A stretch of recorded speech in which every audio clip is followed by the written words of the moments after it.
Hey there, welcome to Outlaw Icons, where history whispers in the dark. Tonight, we're stepping into the world of Carmine Galante. Maybe you know the name. To some, he was Lilo. To others, the Cigar.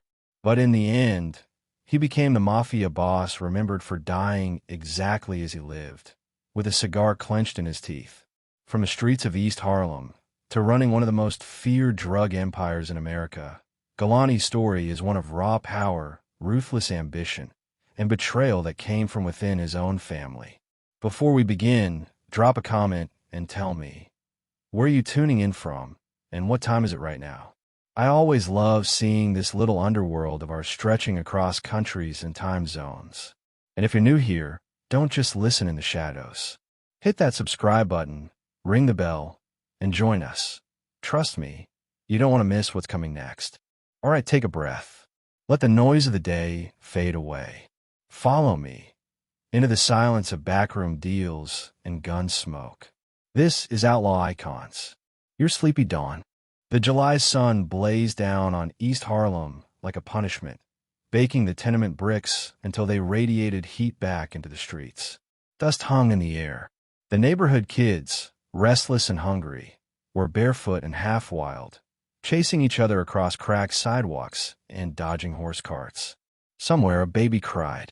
Somewhere else a bottle shattered.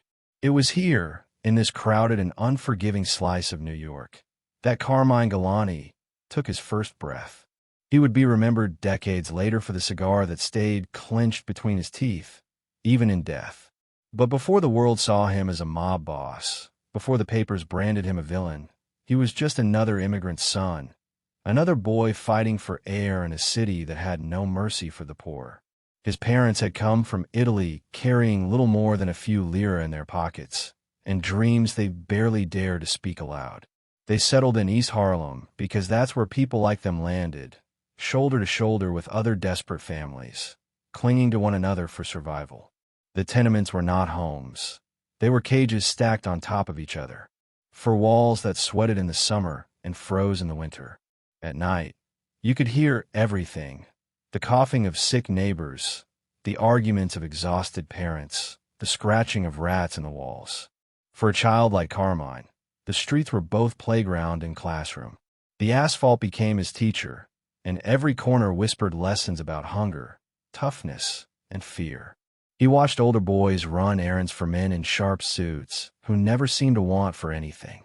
Those men didn't live in the dark, crumbling apartments. They walked with confidence, their shoes polished, their pockets heavy. They spoke softly, but everyone listened. Even as a child, Carmine noticed the difference. Respect, fear, power. Still, survival came first.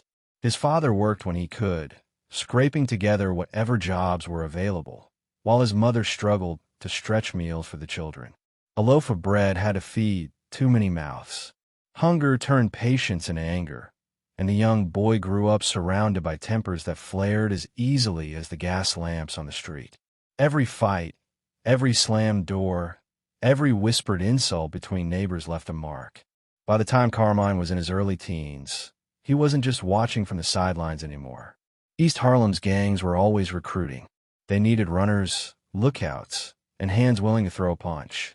Carmine was small, but he was wiry, with sharp eyes and a temper that startled even older boys. The first time he bloodied another kid's nose, he felt something like pride. Pain didn't scare him. In fact, he seemed to welcome it, as if every bruise was proof that he could endure what others couldn't. The gangs became his family in a way the tenement never could. There was loyalty on the streets, twisted loyalty, but loyalty nonetheless. If you kept your mouth shut, if you showed no fear, you earned your place. Carmine learned quickly. He ran errands, carried messages, and sometimes, when things got violent, he didn't flinch. Fearlessness was rare. The older boys noticed, and so did the men in the suits. But East Harlem was more than just crime. It was a melting pot that simmered with tension. Italians lived next to Irish, next to Jews, next to Puerto Ricans, all fighting over scraps of work and territory. Fistfights broke out over insults, real or imagined. Carmine grew up with fists always clenched, ready for the next threat. The streets were like a pressure cooker, and he thrived in the heat. In school, he was restless, uninterested. Teachers saw him as a troublemaker. He cut classes more often than he sat in them, slipping into alleys and corner stores instead. Authority meant nothing to him, not from teachers, not from cops. What mattered was reputation. What mattered was being someone others didn't want to mess with. By 15, Carmine was already on the radar of the police. Arrest records began to form a paper trail: petty theft, fights, disorderly conduct. Each arrest was like another brick laid in the foundation of a future he didn't yet realize was waiting for him. Jail wasn't something he feared. It was almost like a badge of honor among the street kids. If you could take the heat, if you could keep quiet, you came back with more respect than you left with. Still, even as a teenager, Galante wasn't like the others. There was a glint in his eye, something colder. He wasn't just looking for respect. He was looking for control, for dominance. The other kids fought because they were angry or poor. Carmine fought because he liked it. Violence wasn't just a tool for him. It was a language, and he was fluent. The neighborhoods of New York in the 1920s were thick with Mafia influence. Prohibition had turned liquor into gold, and the men running it became kings in their own right. For a boy like Galante, it was impossible not to notice how crime paid better than honest work ever could. The shoemaker worked his fingers raw and stayed broke. The grocer spent his life behind the counter. But the men in the dark sedans, they wore silk ties, they ate steak, and they carried themselves like emperors. The line between survival and ambition blurred quickly. Carmine began running with older boys tied loosely to organized crews. They taught him small lessons: how to keep watch during a robbery, how to slip merchandise into a pocket without being seen, how to hold a knife like you meant it. By 16, he had the instincts of a criminal seasoned far beyond his years. And yet, he was still just a kid with dirt under his nails and hunger in his stomach, who went home to a mother who prayed for him and a father who no longer knew how to reach him. Every immigrant parent dreamed their child might grow beyond the struggle, might carve out a safer, more respectable life. But Carmine's path was already bending in another direction. When police officers walked their beats, they knew the faces of trouble. Carmine's was one of them. He stood out not just because of what he did, but because of how he carried himself, unafraid, unbothered, like someone who had already decided rules didn't apply. Neighbors whispered about him, some with fear, some with admiration. The old women shook their heads, muttering that no good could come from a boy like that. But others? They saw potential. They saw a future enforcer, someone who could rise in the shadow world that controlled so much of their lives. The streets of East Harlem didn't forgive weakness. Carmine had no interest in forgiveness. He wanted to be remembered. Even then, as a boy, he carried himself with the arrogance of a man who believed he was destined for more than scraps. His fists were already his calling card, his silence already his reputation. The city was changing all around him. Prohibition had made bootleggers into legends. The Mafia was stitching itself together into something bigger, something more powerful than anyone had seen before. And in the cracks of this growing empire, a young Carmine Galante was sharpening his edges, waiting for his moment to step out of the shadows. But for now, he was just a boy from East Harlem, a boy who had tasted hunger, tasted fear, and discovered he could live without either. He carried bruises like trophies, scars like medals. The streets had given him nothing, but in that nothing, he found the only lesson he would ever need. Take what you want, and never look back. What no one knew yet, not his parents, not the cops, not even the men in the dark suits who had started to notice him, was how far this boy's hunger would carry him. Because Carmine Galante wasn't content with being another street thug, another kid lost in the smoke of Harlem's back alleys. He was already reaching for something bigger, something more dangerous. And soon, the streets would learn his name. The cell door slammed with a metallic finality, echoing down the narrow hallway. It was not the first time Carmine Galante had heard that sound, and it would not be the last.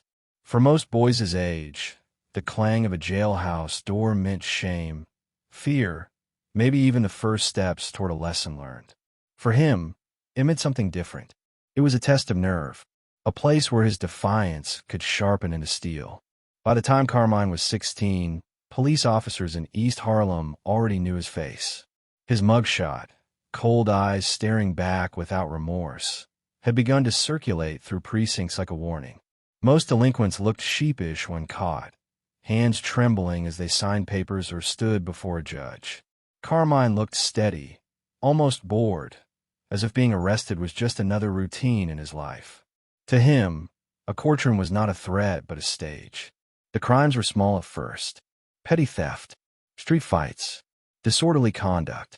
He would shove merchandise into his coat at corner stores, swipe wallets from distracted workers, and when caught, he did not cry or beg. He looked at the cops with something close to contempt. Even then, his silence spoke louder than words. He seemed to know that keeping his mouth shut earned respect, both on the streets and in the system. It was not just what he did, but how he did it. Carmine had a natural talent for violence. He was not the biggest boy in East Harlem, but he carried himself like he was untouchable. When fights broke out, he did not back away. He lunged forward, fists flying with precision, eyes locked on the target until the other boy was on the ground. There was no hesitation, no fear.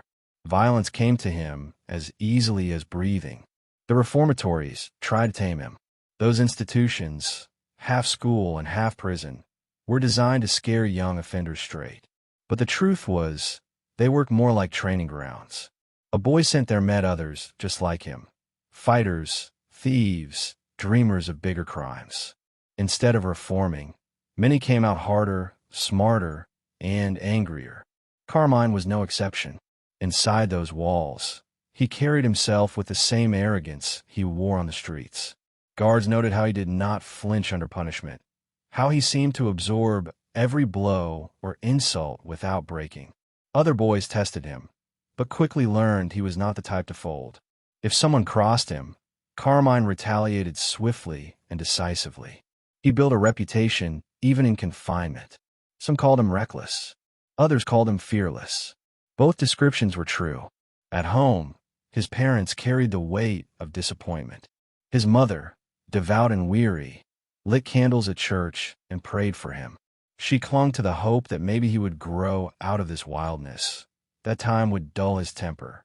His father, exhausted from endless labor and crushed dreams, scolded him, but knew deep down the boy would never bend to authority. Carmine's siblings whispered about him with a mixture of awe and worry. He was a legend in the making, even within his own family, but a legend without direction. The streets rewarded him differently.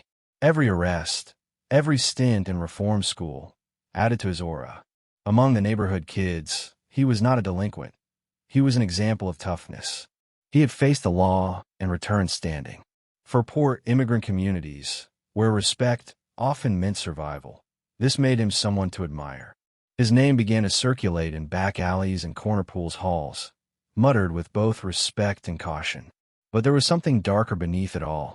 Carmine did not just fight because he had to. He fought because he wanted to. Violence thrilled him. The way a fist landed on a jaw. The way fear flashed in another boy's eyes just before the first blow. He carried himself like someone who understood the raw truth of his world. That power came not from kindness, not from education, but from the ability to make others afraid of you. The police, frustrated by his repeated appearances, tried harsher measures. Judges handed down longer sentences. Reformatories became more brutal. Yet Carmine seemed immune. Where others crumbled, he thrived. Every punishment was another chance to prove he could not be broken. His reputation grew precisely because the system could not change him. The streets had crafted him into something the courts did not know how to handle. A boy who wore his defiance like armor. By 18, Carmine was no longer just another troubled youth. He was carving out an identity as someone destined for more than petty crime. He had tasted confinement and discovered it did not scare him. He had built a small army of allies among other delinquents who respected his strength. And he had caught the eye of older men, the ones who mattered, the ones who moved quietly through Harlem but controlled entire industries in the shadows. One story from those years lingered in police records. A fight had broken out between neighborhood gangs, fists turning into knives, knives into chaos. Carmine was in the center of it, slashing and striking with the same cold determination he always carried. When the smoke cleared, he stood bloodied but unshaken, his expression calm while others limped away. Witnesses said he looked almost serene, as if violence was his natural element. To them, it was proof he was different. To Carmine, it was proof he was ready for something bigger. The reform schools could not erase the streets from him, because the streets were where he belonged. He had already learned lessons there no institution could teach. Loyalty mattered. Silence mattered more. And fear. Fear was the currency that bought everything else. He began to understand that every arrest, every fight, every scar was not just survival, but preparation. Preparation for a life where rules were written in whispers and enforced with bullets. The city itself seemed to be changing with him. Prohibition was reshaping crime, flooding the underworld with opportunity. Bootleggers grew rich, speakeasies flourished, and organized crime tightened its grip on every borough. It was a perfect storm for someone like Carmine, a young man already hardened by hunger and violence, already immune to fear. The world around him was building a ladder, and he was poised to climb it. Yet in those moments, as a teenager walking home from another night behind bars, he could not have known how far it would go. He could not have known that the small-time arrests would one day look like mere footnotes in a life that would terrify even the most powerful men in America. He could not have known that the cigar he carried as a trademark later in life would symbolize the same defiance he carried now, refusing to bow his head to anyone. All he knew was that the system could not hold him. The streets would not forget him. And the men in the shadows were watching, taking note of a boy who fought like a man, who endured like a soldier, and who seemed destined for something far darker than anyone could imagine. What lay ahead was not just survival. It was power, and Carmine Galante was ready to take it. But first, he had to prove that his fearlessness was not just a rumor. And the next test would come sooner than anyone expected. The barrel of the pistol trembled in his hand. He was barely 17, standing in the back of a dim corner shop, sweat rolling down his neck, the old grocer's frightened eyes fixed on him. Carmine Galante's finger didn't shake, though. He held steady, staring back with cold defiance. For him, this was not about hunger anymore. It was not even about the few dollars in the register. It was about sending a message, to himself, to the man in front of him, to anyone watching from the shadows. He was not just another kid in East Harlem anymore. He was someone who could take what he wanted, when he wanted. The grocer fumbled, voice cracking as he begged. Carmine silenced him with a glare sharper than the weapon in his hand. The money spilled into his pockets, crumpled bills and coins clinking against each other like the sound of victory. When he left the shop, the streets swallowed him back into their rhythm, and the whispers followed. A boy had just pulled a man's life into his hands and walked away untouched. That kind of fear traveled faster than any police report. It was the 1920s, and Harlem was boiling with opportunity for young men willing to cross lines. Prohibition had turned alcohol into treasure. Speakeasies flourished behind hidden doors, and trucks loaded with illegal liquor rumbled through the city at night. To the ordinary worker, these were crimes. To the men in suits, these were business ventures worth millions. And in between stood boys like Carmine, errand runners, stick-up men, street soldiers in training. Carmine's reputation, built on fists and fearlessness, became his ticket into that shadow economy. Older mobsters needed young blood to do the dirty work. Jobs too small for bosses, but too dangerous for amateurs. That was where Carmine fit in. He ran packages across neighborhoods, kept watch outside gambling dens, and collected money from store owners who paid for protection they could not refuse. Each errand was another stripe on his back, proof he was dependable, tough, and above all, silent. Silence mattered more than anything. In a world where cops could break down doors and rival gangs could come sniffing around, keeping your mouth shut was as valuable as pulling a trigger. Carmine understood this instinctively. When arrested, he offered nothing. When questioned by rivals, He let his fists answer for him. Word spread that this boy could be trusted not to talk, not to fold. In the Mafia, that was the foundation of everything. The older men tested him further. A stick up here, a beating there. Every task carried risk, and Carmine carried it without hesitation. Once, he cornered a bookie who had fallen behind on payments. The man begged, swore he would pay soon, even dropped to his knees. Carmine did not soften. He delivered the beating with cold precision, each strike calculated to bruise, but not kill, to terrify, without ending the income stream. It was business, and he treated it as such. The bookie paid up the next day, limping and broken, spreading Carmine's reputation even further. On the surface, it looked like small-time work, running errands, stealing cars, robbing shops, but beneath it all, he was building a resume that mattered in the underworld. Every act of violence was a line on his record. Every job completed was another notch toward recognition. In the shadows of Harlem, Carmine Galante was earning his stripes the way only a natural criminal could, with consistency, fearlessness, and results. His family life unraveled further as his street career expanded. His mother's prayers grew more desperate. His father's lectures grew shorter, fading into silence. Carmine no longer came home on time, if at all. Nights were spent in pool halls, back alleys, or the back seats of stolen cars. The tenement that had once been his cage became nothing more than a place to sleep when exhaustion forced him through the door. His real life pulsed in the streets, where danger was both a threat and an invitation. Every day was a roll of the dice. He could end up in a cell. He could end up in a grave. But he seemed immune to fear. Other boys his age dreamed of steady work or safer escapes. Carmine dreamed of power. To him, crime was not just survival. It was a ladder, and each risk was another rung pulling him higher. The Mafia noticed. Men from the Bonanno crew, sharp suits, fedora hats, cigarettes glowing in the dark, began circling him. They watched how he handled himself, how he never hesitated to step forward when others stepped back. One night, after a successful stick-up, he found himself sitting in the corner of a smoky bar, handed a drink by one of those men. No words of welcome were spoken, no promises made, but the meaning was clear. He was being seen, he was being measured, and he was being pulled closer into the orbit of men who ran Harlem from the shadows. In those circles, money flowed like liquor, and loyalty was the price of entry. Carmine offered both in his own way. He did not demand respect. He took it, piece by piece, until even older men acknowledged him with nods instead of orders. He had become an errand boy no longer. He was becoming an enforcer in miniature, a teenager carrying himself with the weight of a man twice his age. But each success carried a shadow. Police kept arresting him, his name etched deeper into their records. Neighbors whispered louder, warning parents to keep their sons away from him. His family lost hope of pulling him back into a life of honest work.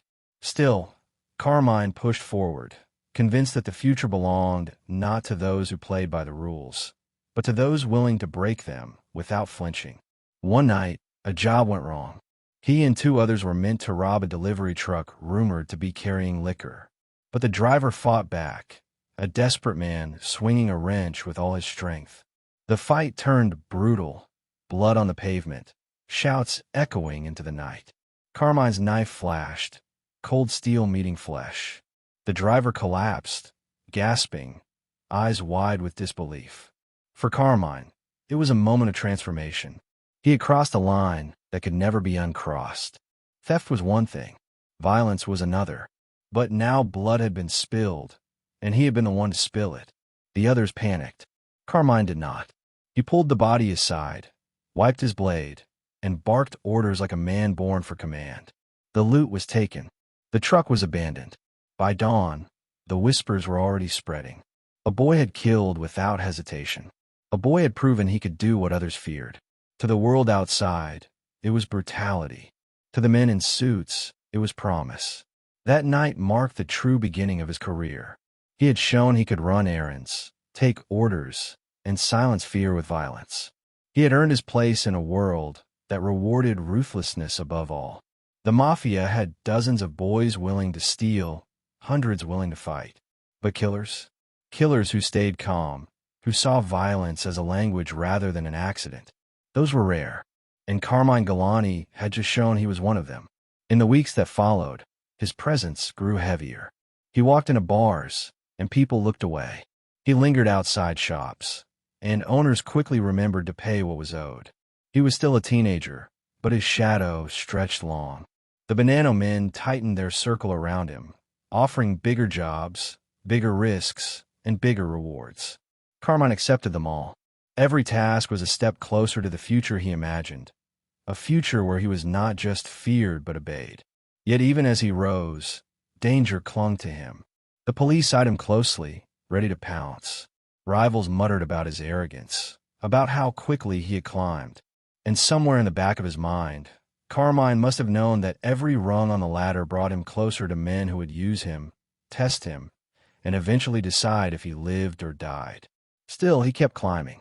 He had no intention of stopping. The boy from East Harlem had tasted power, and once tasted, power is impossible to spit out. The city pulsed around him, alive with jazz and crime, a playground for the ambitious and the ruthless. Carmine Galante had chosen his side. He was no longer a boy scraping by.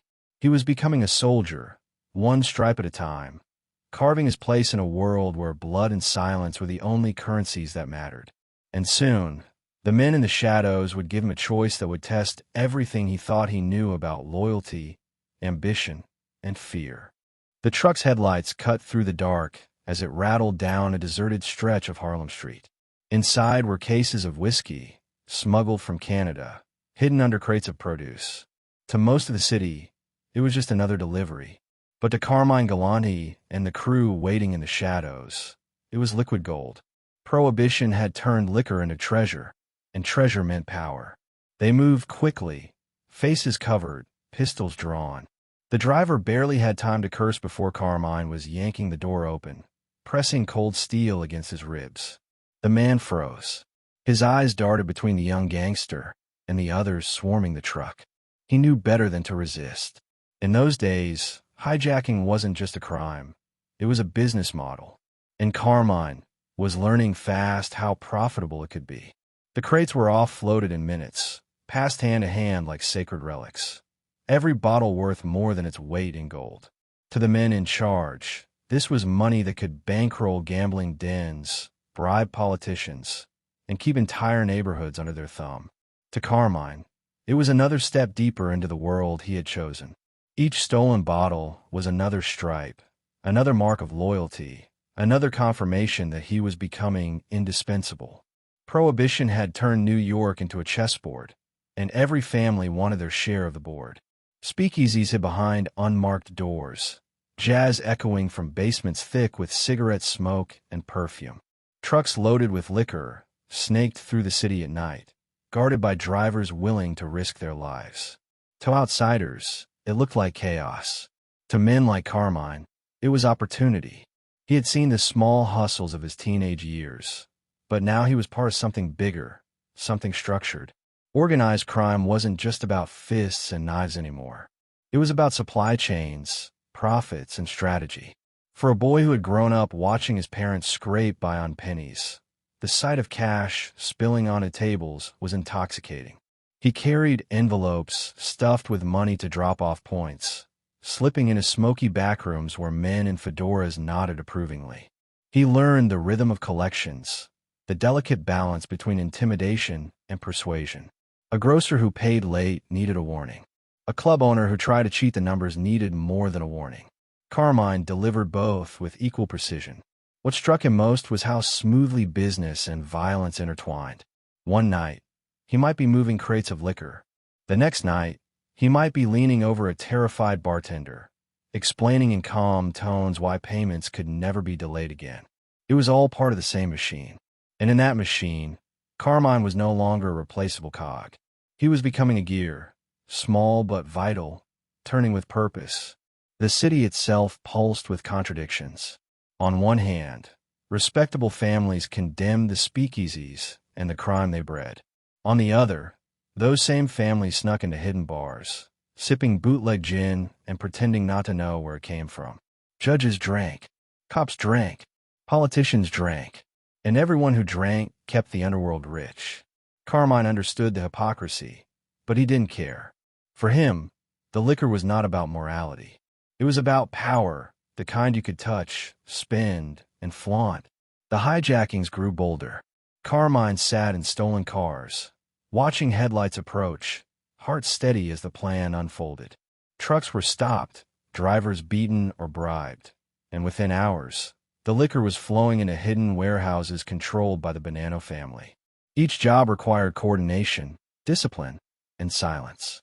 If anyone talked, if anyone slipped, the whole operation could collapse. Carmine's gift was that he didn't slip. He didn't talk. He moved like a shadow and struck like a hammer, leaving no doubts behind. The older men noticed. They saw in him not just another street thug, but a boy with instincts that could not be taught. He listened when others bragged. He waited when others rushed. And when it was time to act, he acted without hesitation. Those were the qualities that separated survivors from corpses in the Mafia world. Those were the qualities that made bosses take notice. Still, the dangers were constant. Rival crews prowled the same streets, eyes sharp for the same trucks. Shootouts flared in alleys and back roads, sudden eruptions of violence that left bodies sprawled under the moonlight. Carmine found himself in the middle more than once, ducking bullets, firing back, his blood racing with a mixture of fear and exhilaration. To him, it was proof that he belonged. A man who could stare down death and keep moving was a man destined for more. The profits from bootlegging opened Carmine's eyes to the bigger picture. He saw how the money flowed upward, how small jobs like his fueled the fortunes of bosses who lived in luxury. He saw how bribes kept the police looking the other way, how judges suddenly forgot cases, how politicians made speeches by day and drank whiskey by night. The system was not broken. It was bought, and he wanted to share the purchase. At home, the distance between him and his family widened until it was almost permanent. His mother's prayers became background noise, her tears another part of life he ignored. His father, worn down and resigned, stopped trying to discipline him altogether. Carmine had outgrown their authority, replacing it with the authority of men who could order a killing with a nod. He wasn't their boy anymore. He was becoming the underworld's man. He learned the business side quickly. A hijacked truck wasn't just about the liquor. It was about where it went, who sold it, and how the profits were divided. He watched carefully as envelopes of cash were counted, how ledgers were marked, how disputes were settled with calm conversations that sometimes ended in gunfire. He absorbed it all, filing away lessons that would later serve him when he wasn't just a soldier but a commander. One night, while guarding a warehouse stacked with crates, Carmine sat in the shadows and listened to older mobsters argue over territory. They spoke of profits like generals spoke of soldiers, each neighborhood a battlefield, each truck a weapon. He realized then that the Mafia wasn't just crime. It was empire building, and empires needed soldiers like him, fearless, silent, and willing to bleed. Yet the same qualities that made him valuable also made him dangerous. He was too ambitious, too fearless, too quick to test his limits. Rivals noticed his rise and resented it. Some whispered that he was too young, too reckless, destined to burn out before he ever reached the top. But Carmine ignored them. He had no interest in slowing down. He had seen the way bosses lived, and he was determined to claim that life for himself. Each successful hijacking, each bundle of cash in his pocket, pushed him further from the boy he had been. The hunger of East Harlem was still in him, but now it had sharpened into something else. Ambition. He didn't just want money. He wanted control. He didn't just want respect. He wanted obedience. The city around him was roaring. Jazz clubs filled with laughter and smoke, while outside, trucks carrying liquor became battlegrounds. It was a world of contradictions, glamour built on blood, music built on crime. Carmine walked through it all with the calm of someone who believed he was untouchable. But Prohibition was not forever. The laws would eventually change, the liquor would flow legally again, and the easy profits would vanish. Carmine didn't know when that day would come, but he understood enough to know he had to be ready. The future wouldn't belong to the men who clung to one hustle. It would belong to the men who adapted, who shifted from liquor to gambling, from gambling to narcotics, from small crews to global empires. Carmine Galante, still barely out of his teens, was already thinking that way. He was already plotting the next move, already hungry for the next rung on the ladder. The trucks he hijacked, the crates he carried, the money he pocketed, all of it was training for something bigger. He wasn't just surviving Prohibition. He was preparing for the empire that would rise after it. And in that preparation, he was becoming something more than a street soldier. He was becoming a man whose name would one day make even other gangsters flinch. But ambition carries a price, and the next step on his climb would drag him into a world even darker than bootleg liquor. A world where killing wasn't just survival, it was business. The meeting was not in a grand hall or a marble-lined office. It was in the back of a bakery, the air thick with flour dust and the smell of warm bread. Behind the counter, where ordinary customers saw only pastries and coffee, decisions were being made that shaped the underworld of New York. Carmine Galante sat quietly on a wooden chair, his eyes darting from face to face. Across the table were men whose names carried weight. Men connected to Lucky Luciano, men connected to Joseph Bonanno. And in that moment, Carmine realized he had stepped out of the world of petty hustles and into the bloodstream of organized crime itself. He did not speak. He did not have to. Silence was his greatest weapon, and he used it as skillfully as any blade. He listened, absorbed, memorized.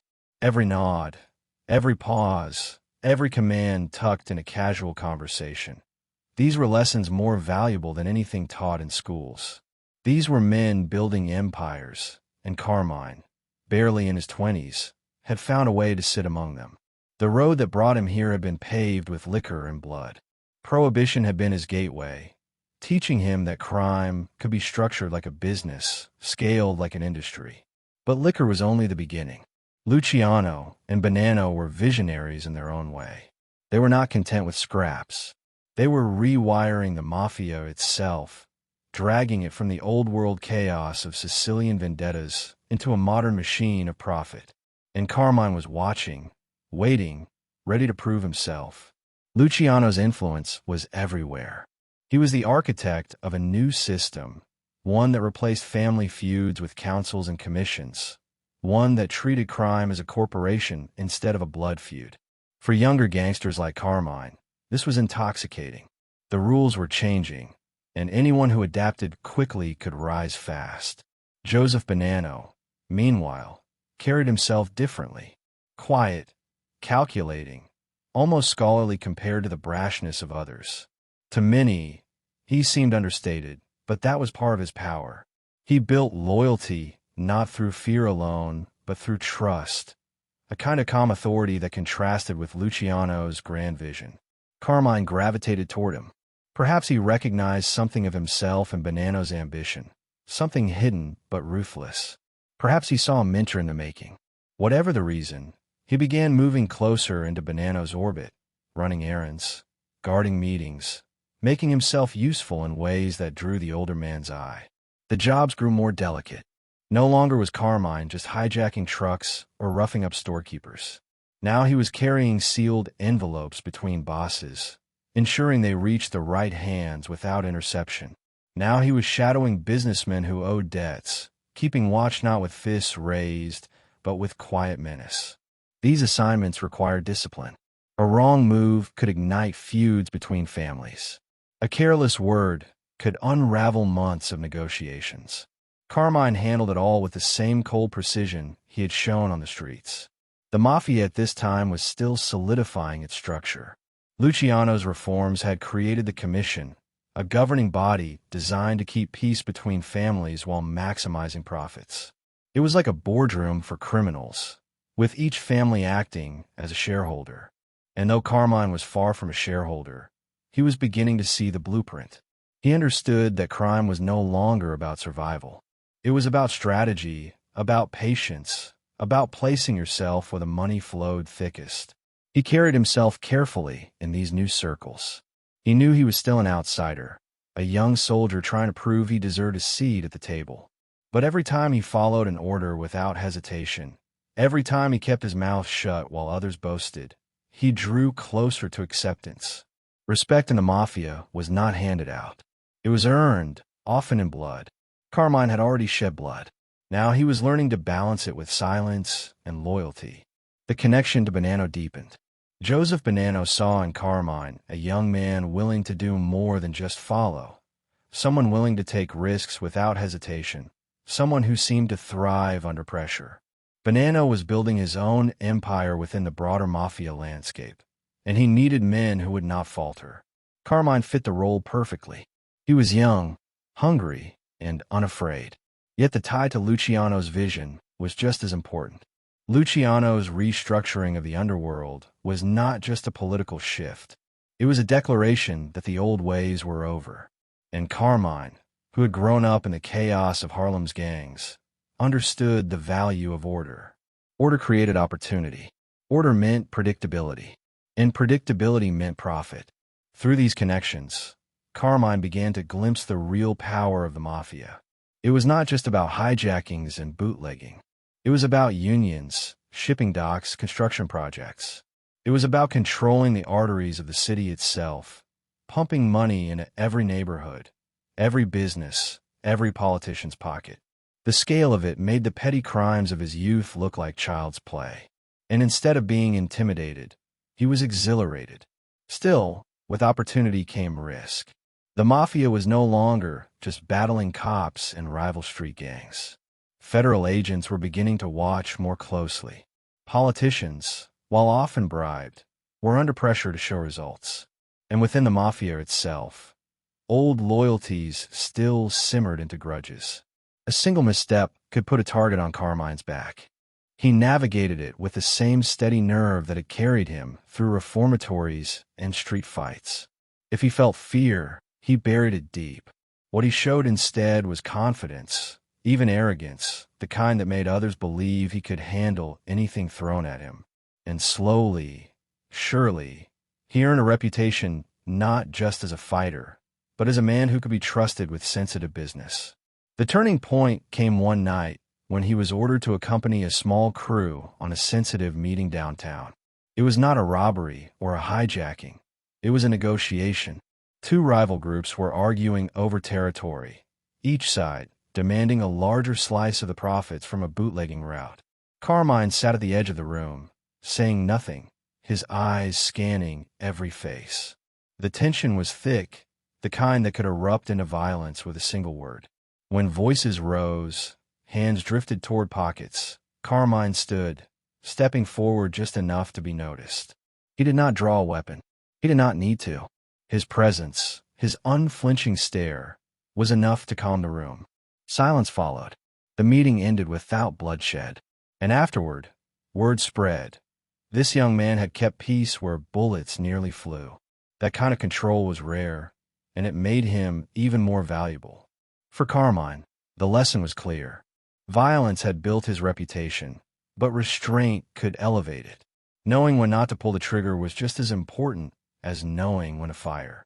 And the men in charge recognized it. His bond with Bonanno deepened further.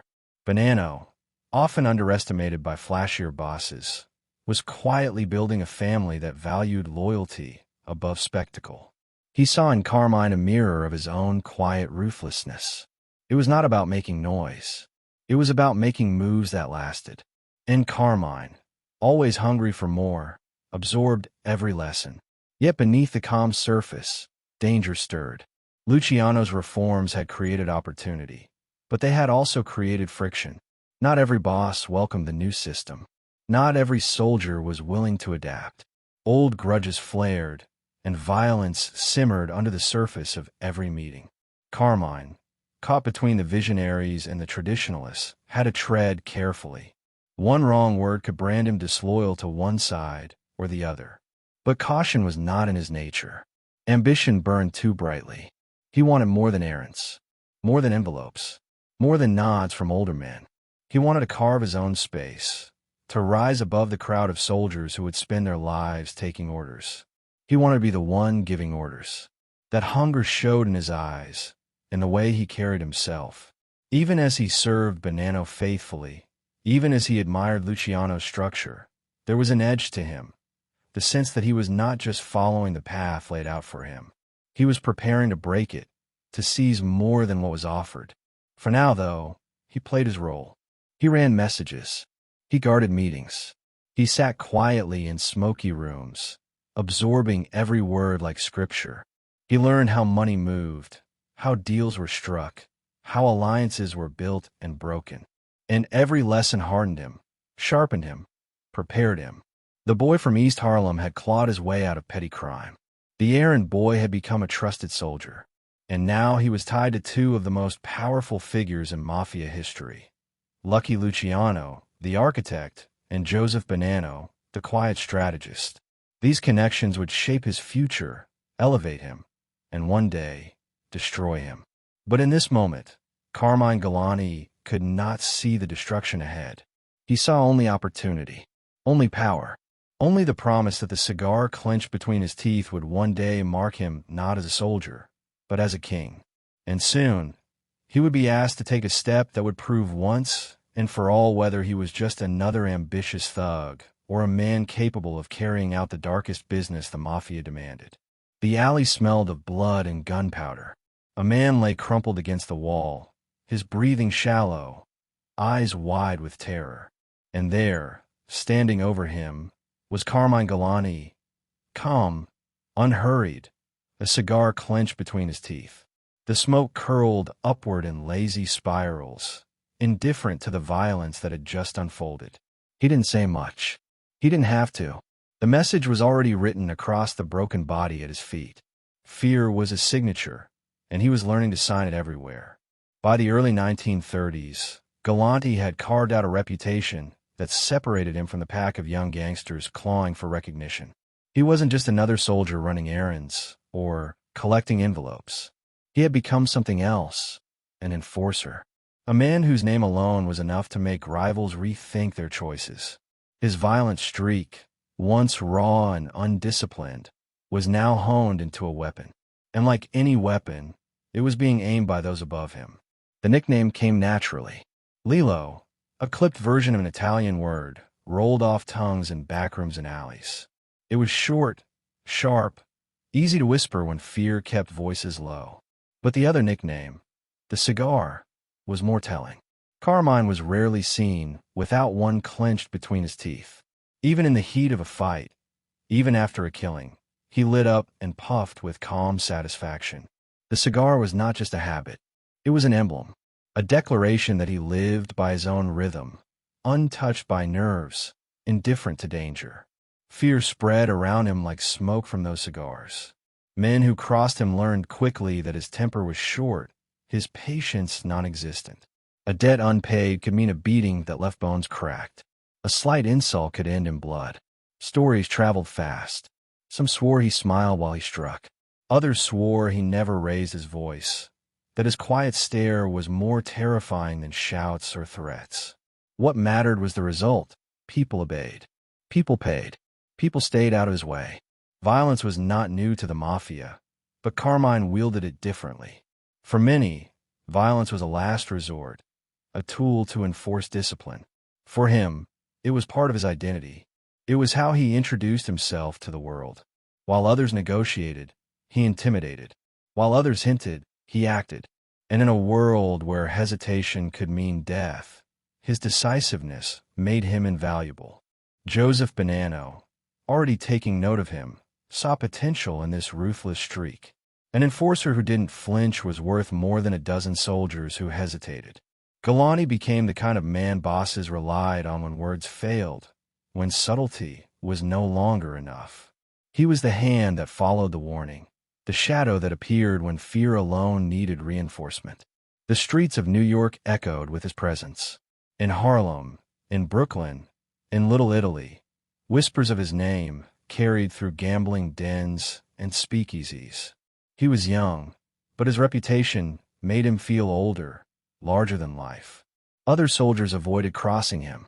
Rivals muttered about his brutality, but rarely dared to challenge him directly. Fear had always been his weapon, and now it was sharpened to perfection. One incident sealed the legend further. A bootlegger had been skimming profits, shaving dollars from envelopes meant for the family. Others might have issued warnings, demanded repayment, or tried negotiation. Carmine did not waste time. He cornered the man in a deserted alley and delivered a beating so savage that witnesses swore the victim was unrecognizable. When word spread that the bootlegger had begged for his life and still been left broken, the message was clear. Cheating was not an option. Galante's loyalty was to the family, and betrayal was met with mercilessness. But it wasn't just about fists. Carmine carried himself with a kind of cold composure that unnerved even hardened gangsters. He never seemed rushed, never seemed rattled. Whether he was sitting in a bar with smoke curling around him, or standing over a man he had just put in the hospital, his demeanor was the same. Calm, detached, almost bored. It was this unshakable demeanor that made people whisper the nickname, the Cigar, with a mix of fear and respect. His rise was not without consequence. The police began to notice the trail of violence attached to his name. Arrest records piled higher, charges of assault, robbery, even suspected murders. Yet Carmine rarely paid a heavy price. Witnesses went silent. Victims refused to testify. Evidence vanished. Whether through intimidation or careful protection from higher powers, he slipped through the system again and again. To law enforcement, it was infuriating. To his bosses, it was proof that he could operate in the open and survive. Behind the fear, though, there was something else: ambition. Carmine wasn't content with being a weapon used by others. He watched carefully as bosses handled money, as lieutenants organized crews, as leaders made decisions that shaped entire territories. He was absorbing lessons, waiting for his chance to move beyond muscle and into leadership. For now, though, muscle was his ticket upward, and he played the role to perfection. The world outside was changing. Prohibition was nearing its end, but organized crime had already outgrown it. Gambling, unions, construction, the families were embedding themselves into the very fabric of the city. Galante's role as an enforcer made him essential in maintaining control over these expanding enterprises.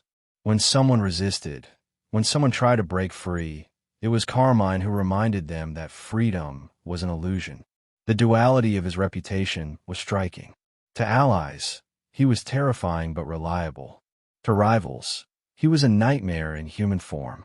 To the public, he was a rumor, a shadow lurking in police reports and whispered stories.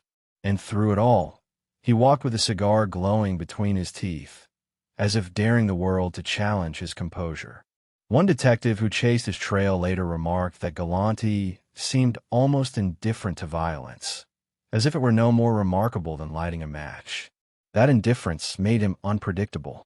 Most criminals at least flinched when cornered. Carmine did not.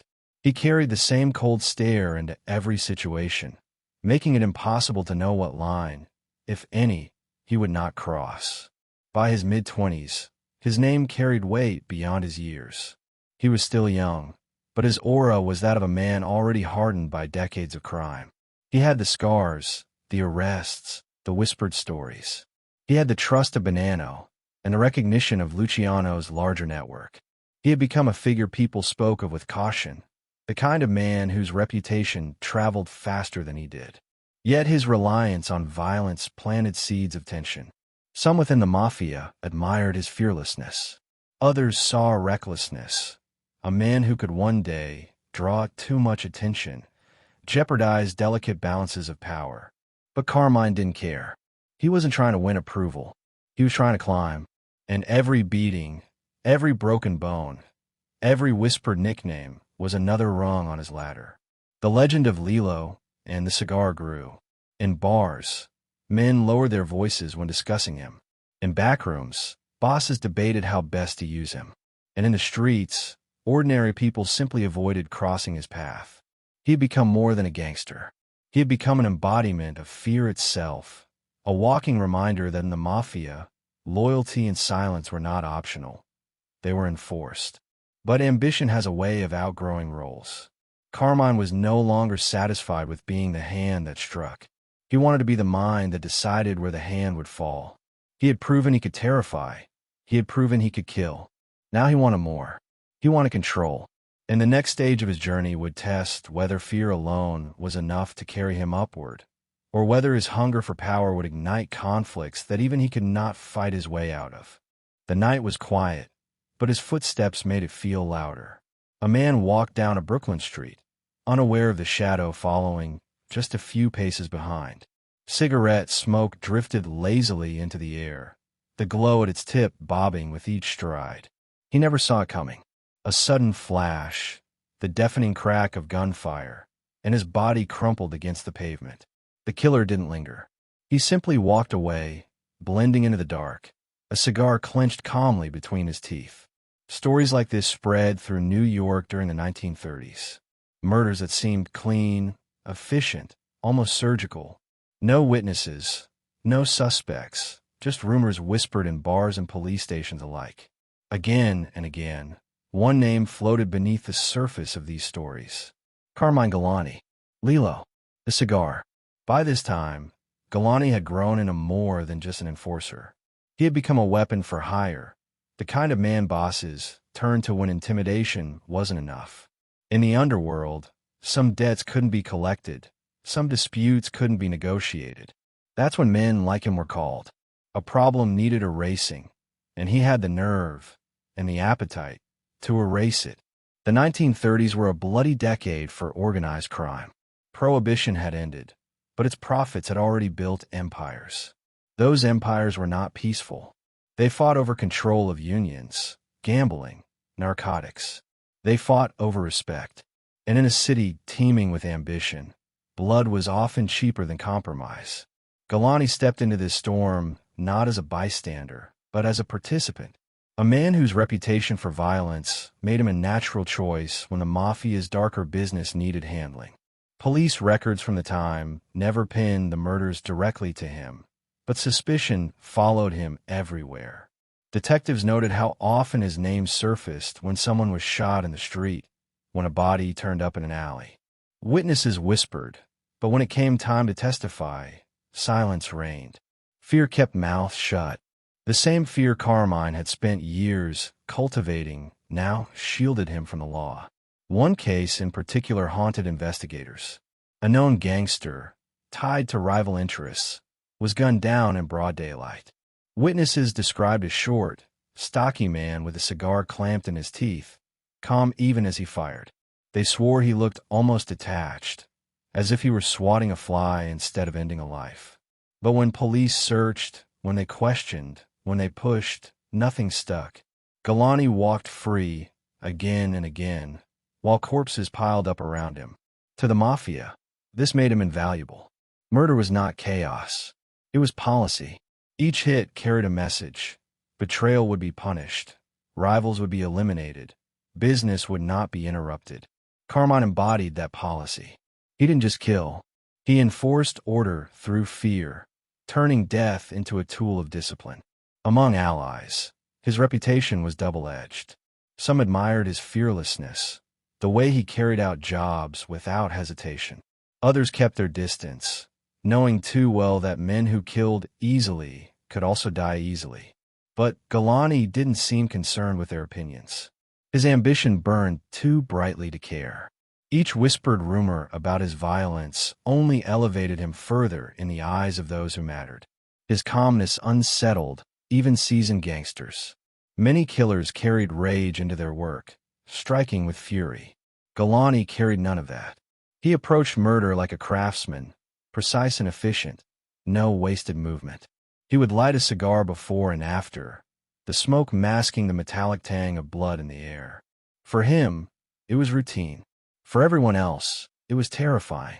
The Mafia at large was also evolving during this period. Luciano's commission had stabilized the families, but stabilization didn't mean peace. Conflicts still arose, and solutions often required permanent silence. Galante, still in his 20s, was already being whispered about as one of the most reliable silencers in New York. He was becoming part of an unspoken network, the underworld's answer to unsolvable problems. There were accusations, too many to ignore, though never proven. Some said he had been part of the team that carried out contract killings tied to narcotics disputes. Others swore he was linked to the deaths of rivals who challenged Bonanno's growing influence. His name surfaced in connection to at least a handful of suspected hits in the 1930s, but the evidence was always circumstantial. Cops called him a ghost.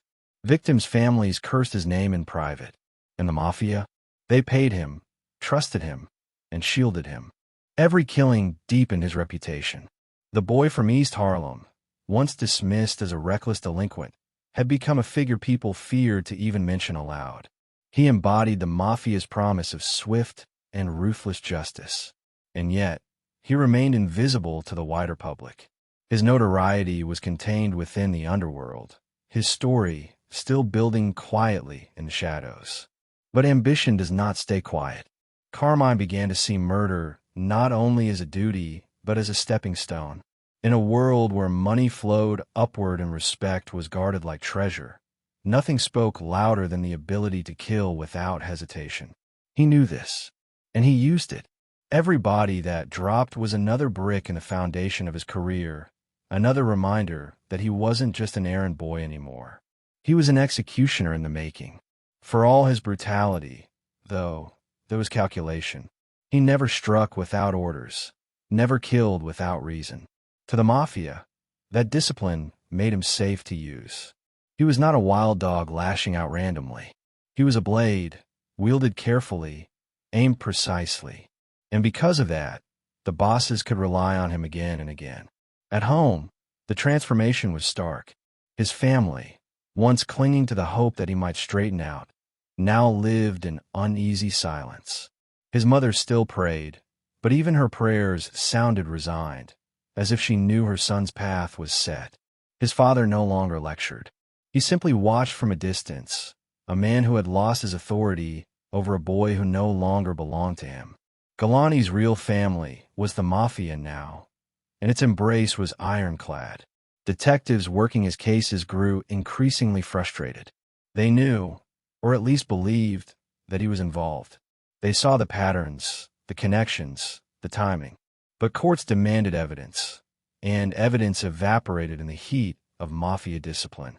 Witnesses disappeared, paper trails burned, and Carmine walked out of every station house with that same cold stare, puffing on a cigar, as if to mock the men who could not cage him. In the world of organized crime, reputation was currency, and by the end of the 1930s, Carmine Galante was wealthy in reputation. He was feared, respected, and, most importantly, useful. He had shown he could be trusted to handle the dirtiest business without flinching. That trust was rare, and it made him indispensable to men like Bonanno, who valued loyalty above all else. But indispensability has its dangers. A man who becomes too valuable can also become too visible. And visibility, in a world built on shadows, is always dangerous. Galante's name, once whispered in fear, was beginning to echo more loudly. Not just in police stations, not just in the underworld, but in the commission itself. His rise was being noticed, and not everyone welcomed it. Still, Carmine didn't slow down. He didn't soften. He carried himself with the same ruthless confidence, convinced that fear would protect him where others faltered. He had learned to turn violence into reputation, and reputation into power. Now he wanted more. He wanted to transform that fear into influence, into rank, into a seat closer to the throne. The cigar had begun as a nickname. Now as a symbol of a man who lived and killed with calm detachment, who could walk away from a body without breaking stride. To his enemies, it was the last thing they saw. To his allies, it was reassurance that their will would be enforced. But ambition has no ceiling, and Carmine Galante was already looking upward, past the bodies, past the whispers, past the small recognition he had earned. He wanted more than to be a killer for hire. He wanted to be a man others hired killers to protect. The next step in his journey would drag him even deeper into the machinery of organized crime, into prison cells where reputations were tested, and into schemes that would stretch beyond New York itself. And for the first time, even the bosses who relied on him began to wonder, could a man so comfortable with death ever be trusted with power? The iron door clanged shut behind him, and for most men, that sound was the death knell of freedom. For Carmine Galante, it was something else. It was a stage, a proving ground. As he stood in the dim intake room of the prison, the echo of the lock reverberating through the stone corridors, he wasn't scared. He was calculating. The guards barked orders, herding new arrivals into lines, stripping them of belts, shoelaces, dignity. The stink of sweat, urine, and despair clung to the air. Other men lowered their eyes, trying to disappear in the crowd, praying they wouldn't be noticed by guards or by older convicts. Carmine held his head high. He lit an invisible cigar in his mind, wearing that calm smirk he'd perfected on the outside. Even caged, he carried himself like he was in control. His first prison stretch came in the 1930s, the result of robberies, assaults, and a growing list of crimes that could no longer be brushed away with silence and intimidation. On paper, it was a punishment. In reality, it was an education. Behind bars, Carmine discovered that prison wasn't the end of a criminal's life. It was a continuation. Deals were struck in whispers across cell blocks. Alliances were forged in the yard. Violence set the pecking order. For a man like him, it was just another arena to dominate. From the first week, he made his presence felt. In prison, weakness was a scent, and predators swarmed the weak. Carmine projected the opposite. He moved through the yard with steady steps, eyes that met others without flinching. He wasn't the biggest man, but he radiated the kind of menace that made others step aside. When challenged, he didn't hesitate.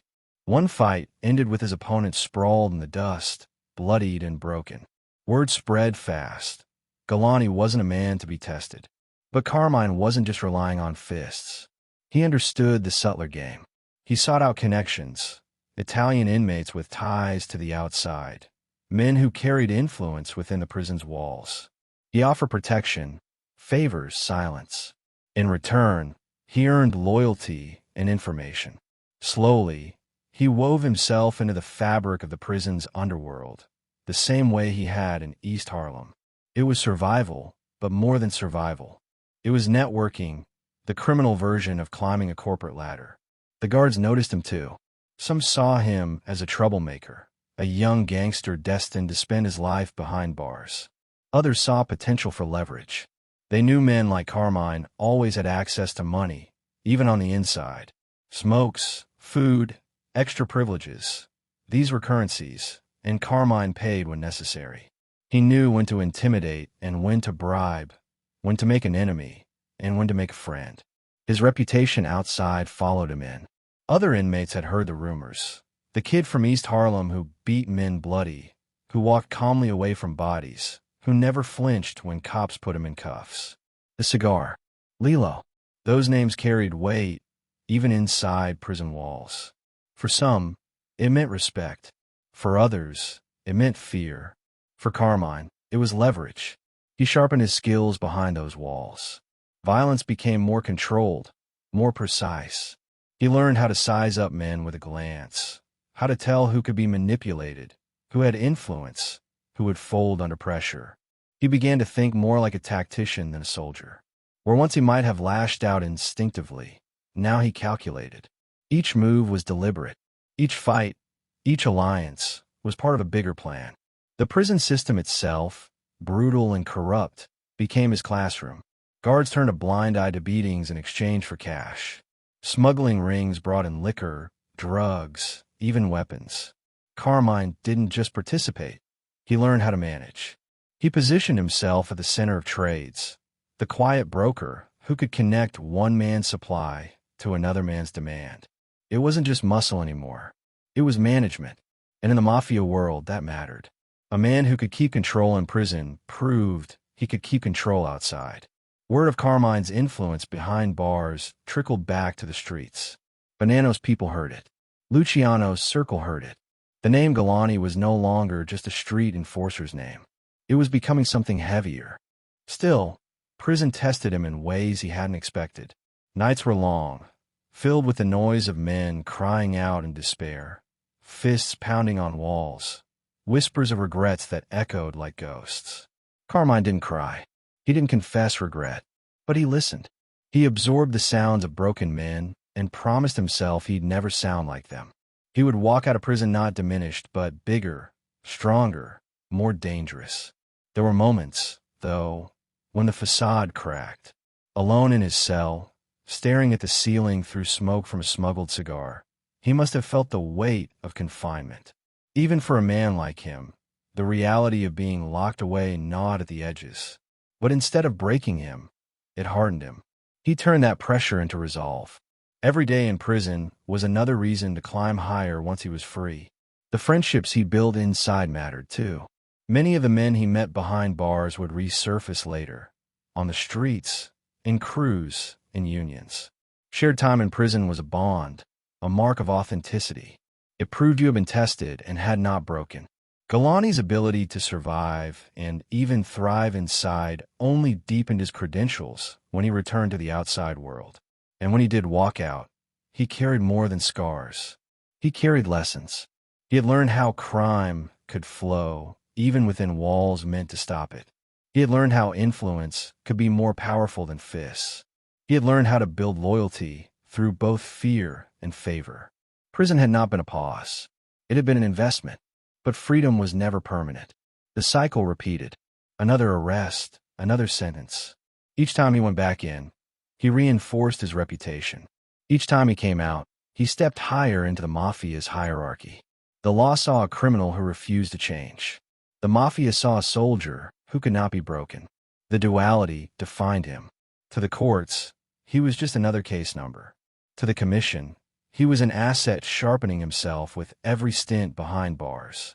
His legend grew in both worlds, misunderstood by one, exalted by the other. Prison could have been the end of Carmine Galante. For many men, it was. But for him, it was the forge that hardened the steel. He went in as a feared enforcer. He came out as something more, a man whose name carried weight beyond the neighborhood, a man whispered about across families. A man the Mafia was beginning to see as a potential leader, not just a killer. And yet, even as he rose, shadows followed. Each sentence drew more attention from the police, who began to recognize his pattern. Each release made him more of a target for rivals who feared his rise. Prison had built his reputation, but it had also painted a target on his back. When Carmine Galante stepped back onto the streets after one of his early sentences, the city had changed. The old bootlegging empire was fading, replaced by new rackets. Unions, gambling, drugs. He lit a cigar, eyes narrowed against the smoke, and took it all in. The world had shifted while he was inside, and now he was ready to claim his peace. But ambition is never without enemies. And for Galante, the next steps would not just test his nerve. They would test his ability to outmaneuver men who were older, smarter, and already wary of the cigar-smoking enforcer who was becoming too powerful to ignore. The war overseas consumed the headlines. Young men shipped out in uniforms, factories roared day and night, and patriotic posters urged sacrifice for the nation. But back in New York, another kind of war simmered in the shadows. While soldiers battled across Europe and the Pacific, men like Carmine Galante fought for control of Rackets on the home front. And in many ways, their battles were just as ruthless. Galante stepped back onto the streets in the early 1940s, carrying the weight of his prison reputation like armor. He was no longer just an enforcer with a taste for cigars. He was a proven survivor, a man who had thrived inside and carried that hardened edge into freedom. The world outside had changed during his confinement. Prohibition was gone, but the rackets had not vanished. They had multiplied. Gambling dens, loan sharking, and narcotics were bubbling under the surface. Most important of all, labor rackets had become the new gold mine, and Carmine was ready to dig. At the time, unions controlled everything from shipping docks to construction sites. Where workers gathered, money gathered, and where money gathered, the Mafia followed. Galante slipped naturally into this world of extortion and intimidation. He learned quickly that you didn't need to own a business to profit from it. You just needed to control the men who worked there.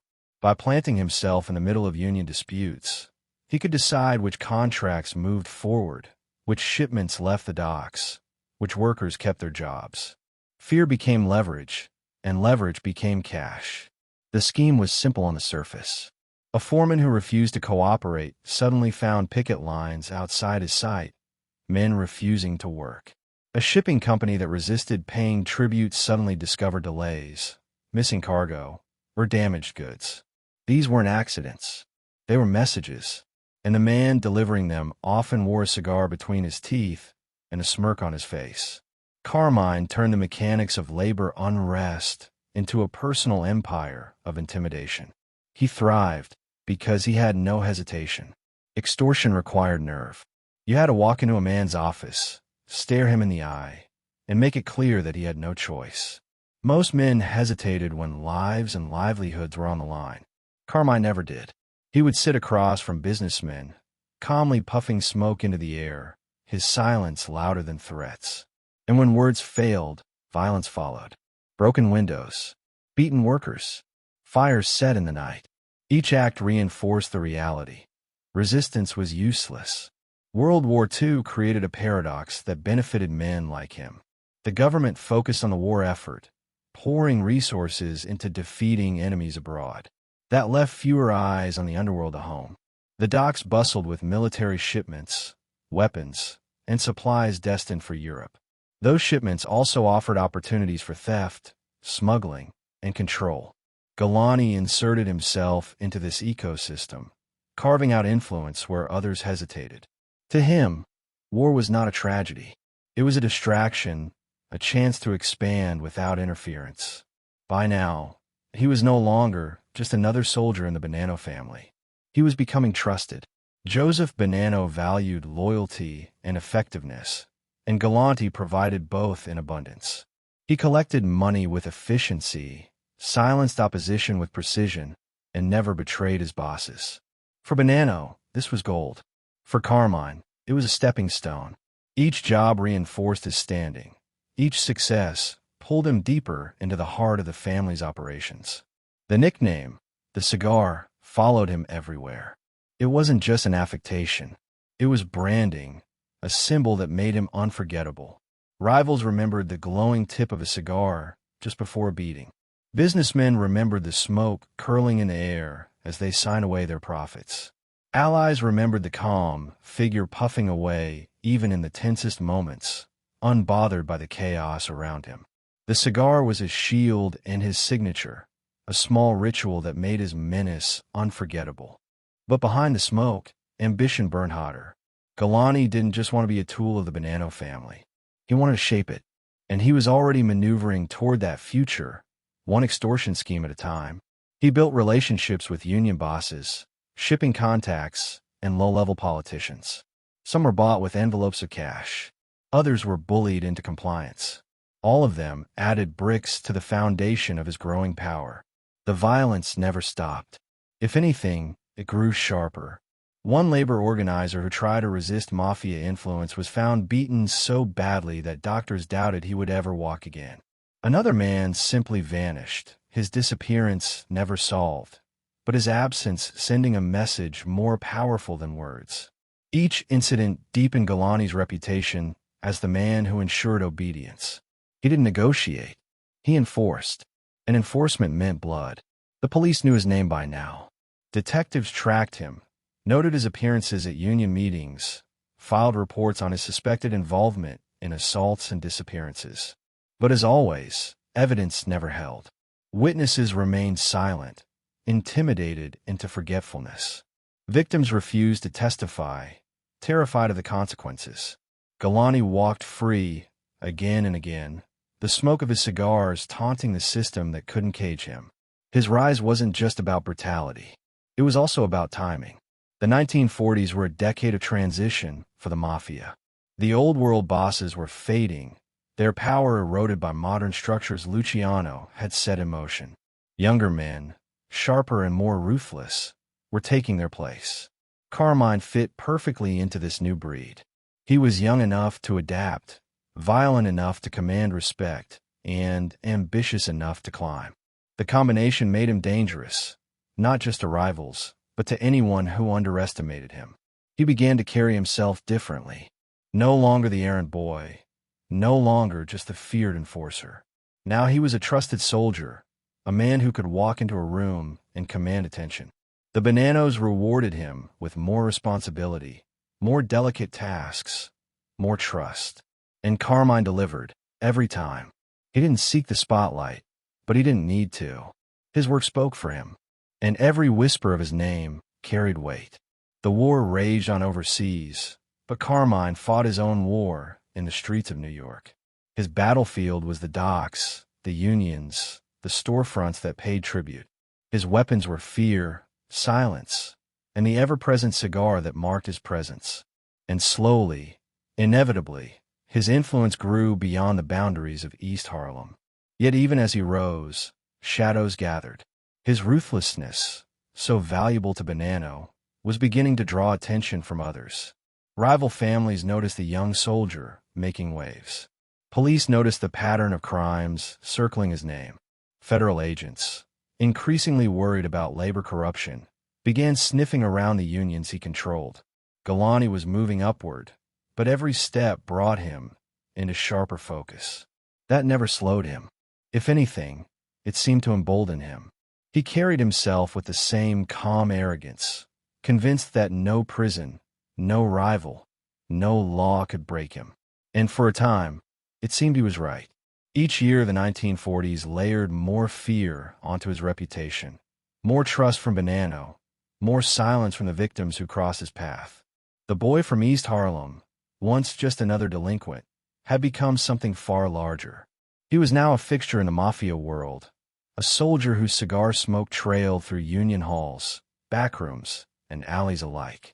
He was not yet the boss he dreamed of becoming, but the foundation had been laid. And with every extortion scheme, every beating, every whispered name, the foundation grew stronger. But ambition, once lit, does not stop burning. Galante's hunger for power stretched beyond labor rackets, beyond extortion, beyond the shadowy corners of New York.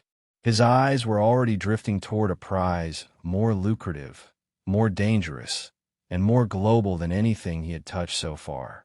And soon, the streets of New York would not be enough to contain him. The suitcase looked ordinary enough. Worn leather, brass clasps dulled by years of travel. But inside, hidden beneath false linings, was powder worth more than gold. Heroin, enough to feed addictions across New York, enough to bankroll fortunes in the shadows. And standing behind the machinery that moved that suitcase from Marseille to Montreal to Brooklyn was Carmine Galante. By the late 1940s and into the 50s, Galante had found his true empire. Extortion and gambling had made him feared. Labor rackets had made him trusted. But narcotics made him rich. The world was shifting, and heroin was becoming the Mafia's new lifeblood. Galante saw it before most. He didn't just dabble in the trade. He built pipelines, international arteries that carried poison into America and money back out to the Mafia's coffers. It began with connections. The French port city of Marseille became ground zero for heroin production, its refineries churning out product destined for the world. Smuggling routes ran through Canada and Sicily before landing in New York. Galante was instrumental in stitching those routes together. He traveled, met with Sicilian contacts, forged bonds with Canadian intermediaries. He wasn't just moving product. He was building an infrastructure. The French Connection, as law enforcement would later call it, was one of the most lucrative narcotics pipelines in history. And Galante was at its heart. The brilliance of the system was its simplicity. Raw opium came from the fields of Turkey. Chemists in France refined it into heroin, which was smuggled across the Atlantic. Canada served as a convenient entry point, its borders easier to navigate than America's. From there, trucks, ships, and couriers ferried the powder into New York, where it was cut, packaged, and distributed through neighborhoods already suffocating with poverty. Each step was dangerous, but the profits dwarfed the risks. For Galante, it was perfect. Violence had built his reputation, but narcotics built his fortune. He understood that heroin wasn't just a product, it was control. Addicts returned again and again, chained to the drug in a way gamblers and drinkers were not. Every sale created not just a customer, but a captive. And for a man obsessed with power, that kind of leverage was irresistible. The Bonanno family, under Joseph Bonanno, benefited enormously. While other families hesitated to dive fully into narcotics, fearing the heat from law enforcement, fearing the volatility of the trade, Galante pushed forward. He argued, he persuaded, he acted, and slowly, the Bonannos carved out a larger share of the heroin market than almost anyone else. Money poured in, more than bootlegging had ever produced, more than gambling could ever promise. But heroin was not just business. It was war. Rival families eyed the profits hungrily, and conflict simmered. Federal agents, though slow to catch on, began piecing together the networks. Every suitcase, every shipment carried risk. Galante thrived in that risk. Where others saw danger, he saw opportunity. He carried himself with the same calm arrogance, puffing on cigars while orchestrating deals that spanned continents. The French Connection grew into legend. Entire neighborhoods in New York were flooded with cheap heroin, addiction spreading like wildfire. Law enforcement scrambled to respond, but the pipeline was too well-oiled, too carefully managed. Galante's genius was in delegation. He didn't handle every detail himself. He built layers, buffers of couriers, middlemen, and distributors who kept his name distant from the product. When one layer collapsed, another took its place. The machine kept running. His trips to Sicily cemented his influence further. The Sicilian Mafia, or Cosa Nostra, controlled much of the opium supply from the Mediterranean. Galante forged bonds with them, blending the American Mafia with its old-world counterpart. He spoke their language, shared their heritage, and offered them profits they couldn't ignore. Those ties made him not just a soldier of the Bonannos, but a bridge between continents. And bridges like that were priceless. The money was staggering. Suitcases of heroin turned into truckloads of cash. Bribes flowed into the pockets of customs officials, dock workers, and even some police. Politicians turned blind eyes. The trade seeped into every corner of the city, touching lives from the poorest addict to the wealthiest investor who didn't ask too many questions about where profits came from.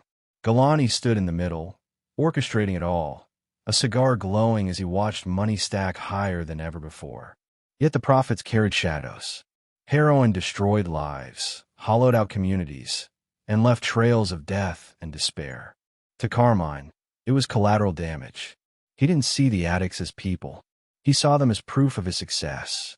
Each ruined life was another reminder of his power. In the cold arithmetic of his ambition, suffering was irrelevant as long as the money kept flowing. Law enforcement began to catch whispers. The words French Connection appeared in reports, though investigators struggled to grasp its scale. They knew heroin was flooding in. They suspected organized crime was behind it. But the machine was too complex, too hidden, and Galante was too careful. Whenever cases came close to him, evidence vanished, witnesses evaporated, charges fell apart. To detectives, it was infuriating. To Galante, it was proof he was untouchable. But nothing in the Mafia stays untouchable forever. Rivalry sharpened as the heroin profits swelled. Other families resented the Bonannos' dominance. Some feared that Galante's reckless expansion would bring too much attention, threatening them all. Quiet meetings in smoky rooms began to circle his name, weighing his value against his danger. He was making himself indispensable, and making himself a target. Still, Galante pressed forward. He had no reverse gear. Each shipment was bigger, each deal riskier. He wanted more than money. He wanted dominance. Heroin gave him a power base unlike anything he'd had before. Soldiers loyal to him grew rich. Street-level dealers treated him like a godfather in the making. Even rivals had to admit that his influence was spreading like wildfire. The French Connection was not just business, it was empire. And Carmine Galante was staking his claim as its architect. But with every suitcase unloaded, with every addict created, with every dollar pocketed, he was digging deeper into a world that would one day consume him. For now, though, he stood triumphant. The boy from East Harlem, once a hungry delinquent, had become a man whose reach spanned oceans. He wasn't just feared anymore. He was powerful, truly powerful. The kind of man who could look across the Atlantic and see allies, profits, and possibilities. But ambition has a way of blinding men to the dangers around them. And as Carmine Galante built his narcotics empire, forces were already gathering, law enforcement sharpening its focus, rivals sharpening their knives, and allies quietly asking themselves whether a man who trafficked in death so casually could ever be trusted to sit at the very top. The restaurant fell silent when he walked in. Conversations cut off mid-sentence. Glasses paused halfway to lips. It wasn't the suit that drew attention, or even the cigar glowing between his teeth. It was the presence. Carmine Galante radiated something heavier than fear, the kind of menace that bent a room without a word. Men who made their living off intimidation felt small when his eyes passed over them. By the time he was a capo in the Bonanno family, everyone in the underworld knew exactly what that silence meant. The cigar had arrived. By the 1950s, Galante had done what many never managed. He had climbed from the gutter of East Harlem to a seat of power within the Bonanno family. No longer an errand boy, no longer just a feared enforcer. He was now a capo, a captain who commanded crews, controlled territory, and answered directly to Joseph Bonanno himself. It was more than a title.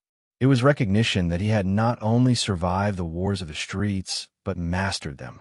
He earned it the only way he knew how, through violence, ambition, and an iron will.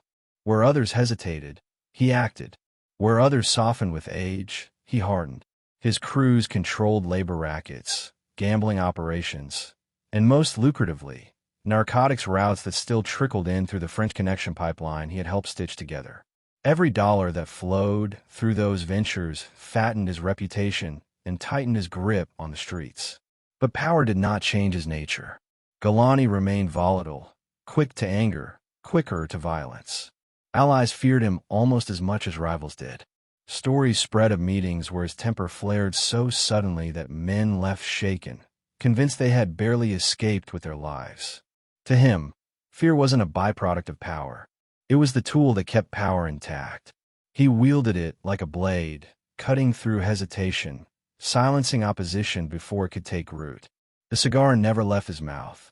Even in the most tense sit-downs, even as threats simmered across the table, he puffed calmly, smoke curling like a reminder that he dictated the rhythm of the room. It wasn't affectation. It was strategy. The cigar was a symbol, a declaration of calm and chaos, a way of telling everyone watching that nothing rattled him. It made men wonder what kind of monster could kill with the same composure he smoked with. His ambition was obvious.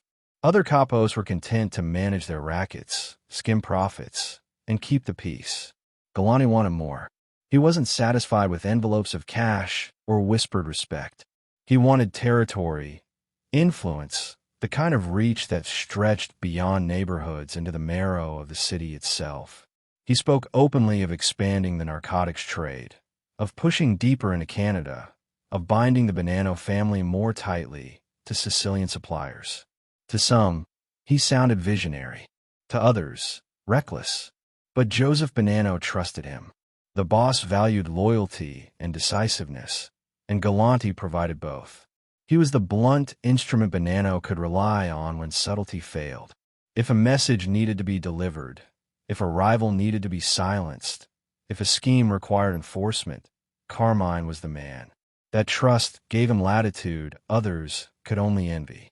He operated with a freedom that made him even more dangerous, because he knew he had the blessing of the top. Law enforcement, meanwhile, began to notice him with sharper focus. Arrests piled up, investigations mounted. But just as in his younger years, nothing seemed to stick. Witnesses were too scared, evidence too thin, and Carmine too insulated by layers of loyal soldiers. Each brush with the law only seemed to polish his legend further. Detectives cursed his name in precinct houses, calling him untouchable. And in the underworld, that label was worth more than money. His crews thrived on that reputation. Men under his command grew rich, but they also grew terrified of failing him. He demanded absolute obedience. Mistakes were not tolerated. Disloyalty was unthinkable. The fear of his temper kept his operations tight, his profits steady.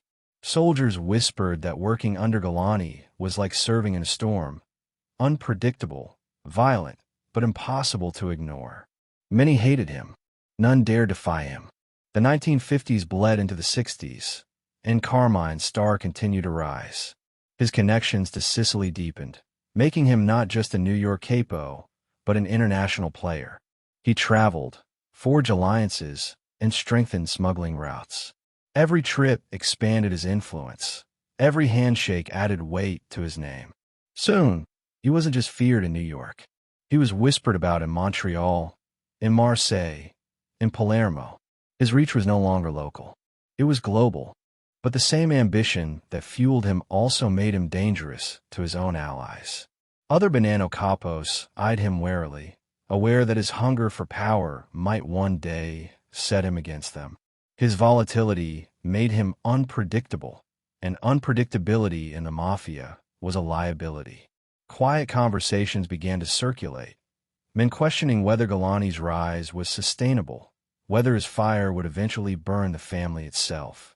Galante didn't care. He walked through those suspicions the same way he walked through police investigations, unbothered, unflinching, puffing smoke in the face of doubt. He believed in his inevitability. To him, the throne was not a possibility. It was a destination. He was convinced that his mixture of fear and vision would carry him all the way to the top. Still, cracks began to show. His violence, once an asset, started drawing heat that endangered broader operations. His insistence on pushing narcotics harder than others wanted threatened to destabilize delicate alliances. The Commission, the Mafia's governing council, grew uneasy with his aggression. But Carmine had never been one to compromise. He pressed forward, confident that anyone who opposed him would eventually bend or break. One story from this era captured the essence of his rule. A sit-down had been called to settle a dispute between crews over territory. Voices rose, tempers flared, and the room threatened to erupt. Galante sat quietly at first, cigar glowing, letting the others vent. Then, without warning, he slammed his fist on the table, shattering the argument into silence. He laid down his ruling in clipped sentences, daring anyone to oppose him. No one did. They all knew what defiance would cost. That was Galante's leadership in miniature, fear cutting through chaos, authority imposed by the force of his presence. By the mid-60s, his position as one of Bonanno's most powerful capos was undeniable. He controlled territory, commanded soldiers, and managed streams of money that enriched the family. But more than that, he had cultivated an aura that reached beyond his actual rank. To many on the streets, he already looked like a boss in waiting. And to Carmine himself, that wasn't just perception. It was prophecy. The cigar smoke that trailed him had become a symbol of inevitability, a sign that Carmine Galante wasn't finished climbing. But in a world where ambition and paranoia walked hand in hand, inevitability was dangerous. The higher he climbed, the more eyes turned toward him. Allies wondered when his ambition would swallow them. Rivals plotted how to cut him down before he reached too high, and law enforcement sharpened its focus, determined to crack the man who seemed untouchable. Still, Carmine walked forward, always forward. The boy from East Harlem, the enforcer, the prison-hardened soldier, the architect of heroin pipelines, now sat as a capo with the confidence of a king. He believed his destiny was already written. But destiny in the Mafia was never that simple. And for a man who lived by fear, the question was no longer whether Carmine Galante would rise higher. It was how long the world around him would allow it before fear itself turned against him. Snow clung to the streets of Montreal, blanketing the city in silence. But behind shuttered warehouses and quiet cafes, something far louder was taking shape, a pipeline that would carry poison across borders, from Europe through Canada, and into the veins of New York. At the center of it all was Carmine Galante.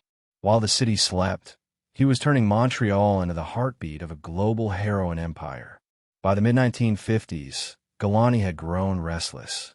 New York was lucrative, yes, but it was crowded with rivals, watched by police, and weighed down by politics inside the Mafia Commission. He needed more than neighborhoods and rackets. He needed an international hub, a place where heroin could be funneled quietly, processed efficiently, and shipped directly into the bloodstream of America. Montreal became his answer. The city was perfect. Its ports connected to Europe. Its border with the United States was porous, dotted with backroads and rail lines that could be exploited. And its own underworld was ripe for cultivation. Small-time gangs controlled pieces of vice, but no one had stitched it into a machine. Galante saw opportunity. Where others saw frozen streets, he saw a gateway. He moved carefully, sending trusted lieutenants north to establish a foothold. They made deals with local criminals, bribed customs officials, and scouted routes from the docks to the border. Soon, shipments arriving from Marseille slipped easily into Montreal warehouses, disguised as legitimate cargo. From there, they were broken down, repackaged, and carried across the border into New York. It was the French Connection expanded, refined, made stronger. And Carmine was its architect. The brilliance of Montreal was in its invisibility. While New York police scrambled to choke off the drug trade in their own boroughs, Galante was routing the real product through another country entirely. By the time heroin reached American streets, it was almost impossible to trace it back to him. He had built a buffer zone, a shadow corridor that insulated him from risk. And in the Mafia world, insulation meant survival. The profits soared. Each kilo smuggled through Montreal translated into stacks of cash back in Brooklyn. Soldiers loyal to Galante grew rich. His power base within the Bonanno family swelled. Even rivals grudgingly admitted that he had built something formidable. They might despise his arrogance, fear his temper, but they couldn't deny his results. The money spoke too loudly. Galante treated Montreal like his personal kingdom. He traveled north often, striding through its streets with the same swagger he carried in New York. Local gangsters, once small-time operators, now bowed their heads when he entered a room. He expanded their world beyond anything they had imagined, giving them access to product and profits they had never dreamed of. But he also demanded loyalty, absolute loyalty. To cross him in Montreal meant the same as crossing him in New York: swift punishment, often violent, sometimes final. The cigar never left his lips, even in the cold Canadian air. He would puff calmly while overseeing meetings, smoke swirling into the snow-laden sky. To outsiders, he looked almost serene, a man enjoying a simple pleasure. But those who knew him understood. The cigar was a warning as much as a trademark. It meant he was watching, calculating, unbothered by the risks others fretted over. His expansion into Montreal also deepened his ties to Sicily. The Sicilian Mafia controlled much of the heroin supply flowing out of Europe, and Galante became their trusted American partner. He spoke their language, understood their codes, and treated them not as foreigners but as kin. In return, they gave him access to steady product, ensuring that his routes through Montreal never ran dry. The bond was so strong that whispers began circulating. Carmine was not just building the Bonanno family's fortune. He was laying the foundation for a transatlantic empire. Law enforcement, slow to catch on, struggled to piece it together. They knew heroin was flooding New York. They knew the French Connection was real. But the Canadian corridor eluded them. Montreal was beyond their immediate reach, a foreign jurisdiction, a blind spot in their investigations. By the time they looked north, Galante had already woven his network too tightly to unravel. The addicts on the streets of Harlem, Brooklyn, and the Bronx didn't know about Montreal. They didn't know about Marseille or Sicily. All they knew was the powder that kept them chained, the packets sold in alleys and stairwells. But each hit, each injection, traced back to Carmine's machine. He had become a silent puppeteer of misery, pulling strings that stretched across oceans. And yet, in his eyes, it wasn't misery. It was success. Inside the Bonanno family, his power was undeniable. Money gave him leverage. Soldiers gave him muscle. Fear gave him control. And now, Montreal gave him reach. Other capos managed neighborhoods. Carmine managed continents. That difference set him apart, marked him as a man destined for more than just a captain's chair. It marked him as a threat to everyone who stood between him and the top. But with every expansion came tension. Other mafia families resented his dominance in narcotics. They worried he was drawing too much attention, jeopardizing their own operations. The commission, wary of law enforcement crackdowns, grew uneasy with his aggressiveness. Galante didn't care. He had never lived cautiously, and he wasn't about to start. His ambition was a fire, and Montreal was the fuel. One night, at a dimly lit warehouse on the St. Lawrence River, Galante oversaw a shipment personally. Crates were pried open, false bottoms revealed, bricks of heroin stacked neatly in rows. His soldiers watched nervously, aware of the fortune sitting in front of them, aware too of the risk if authorities stumbled onto the scene. Carmine lit a cigar, exhaled slowly, and muttered that this was just the beginning. To him, it wasn't danger. It was destiny. That kind of confidence inspired some and terrified others. Men under his command admired his fearlessness, but they also knew it left no room for hesitation. If a shipment failed, if a route collapsed, if money went missing, Galante's wrath would be immediate. His temper was as legendary as his ambition. Montreal learned quickly that its new king ruled with iron and fire. As the 1950s gave way to the 60s, his empire solidified. Montreal was no longer a side operation. It was a cornerstone of the global drug trade, funneling millions into mafia coffers. And at the center, grinning behind a cigar, was Carmine Galante. But success cast long shadows. The more powerful he became, the more enemies sharpened their knives. The commission whispered about reining him in. Rivals plotted ways to cut into his profits. Law enforcement, once blind to Montreal, began shifting its gaze northward. The very empire he built with such precision was starting to draw the kind of attention that could unravel it. Still, Carmine pressed forward, convinced of his invincibility. He had risen from East Harlem streets to command routes that spanned oceans. He believed nothing could stop him, and perhaps that belief was his greatest strength, or his greatest flaw. Because as Montreal cemented his reputation, it also painted a target on his back. And in the shadows of both Canada and New York, forces were already stirring, waiting for the moment to remind Carmine Galante that even kings can fall.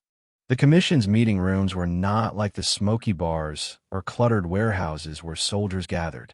These were places of calculation, quiet, controlled, and filled with men who measured every word as if it carried life or death. And in the early 1960s, one name kept creeping into those conversations, spoken with equal parts admiration and dread. Carmine Galante, the cigar. By then, Galante's power was undeniable. He had stitched together an empire that stretched from Marseille to Montreal, from Sicily to the streets of Brooklyn. Heroin poured in through his pipelines, flooding America with product and flooding the Bonanno family with profits. It was a river of money, more than bootlegging had ever produced, more than gambling could promise. But while money made him powerful, it also made him dangerous. Too dangerous for the comfort of the other families. The commission, the Mafia's governing body, existed for one reason: to keep balance. Each family had its slice of the pie, its territories, its rackets. Disputes were settled at the table, not in the streets. It was a board of directors for organized crime, and order was its creed. Galante's rise threatened that order. His dominance in narcotics was tilting the scales, making the Bonannos richer, stronger, and bolder than their counterparts. And in the world of Cosa Nostra, imbalance meant instability. Other bosses whispered about him with unease. Some argued that he was reckless, pushing heroin too aggressively, drawing too much heat from law enforcement. Others feared his ambition more than his methods. If he could control international drug routes with such ease, what was to stop him from reaching higher, from deciding the Bonannos deserved more than their share, from deciding he deserved more than Bonanno himself? Around commission tables, his name became a warning. Men spoke of him in clipped tones, careful not to sound too approving, careful not to sound too afraid. They called him volatile, dangerous, uncontrollable. They admitted his genius for building networks, but they also noted his temper, his arrogance, his disregard for subtlety. In a world built on patience and balance, Galante's fire burned too brightly. And yet, they couldn't simply ignore him. His money mattered. His influence mattered. The narcotics trade was becoming too profitable to dismiss, and Carmine was at its center. To confront him directly risked destabilizing the entire system. To leave him unchecked risked letting him grow into something none of them could contain. The commission was caught in a paradox, watching a storm gather while debating whether to harness it or kill it. Carmine, for his part, didn't care. He puffed cigars in backrooms and laughed at the whispers. He believed he was inevitable, that fear would shield him where diplomacy could not. To him, the commission's concerns were just noise. Old men worried about balance while he focused on expansion. He wasn't interested in balance. He was interested in dominance. But ambition has a way of isolating men. Even within the Bonanno family, some began to question him. His rise was too fast, his hunger too obvious.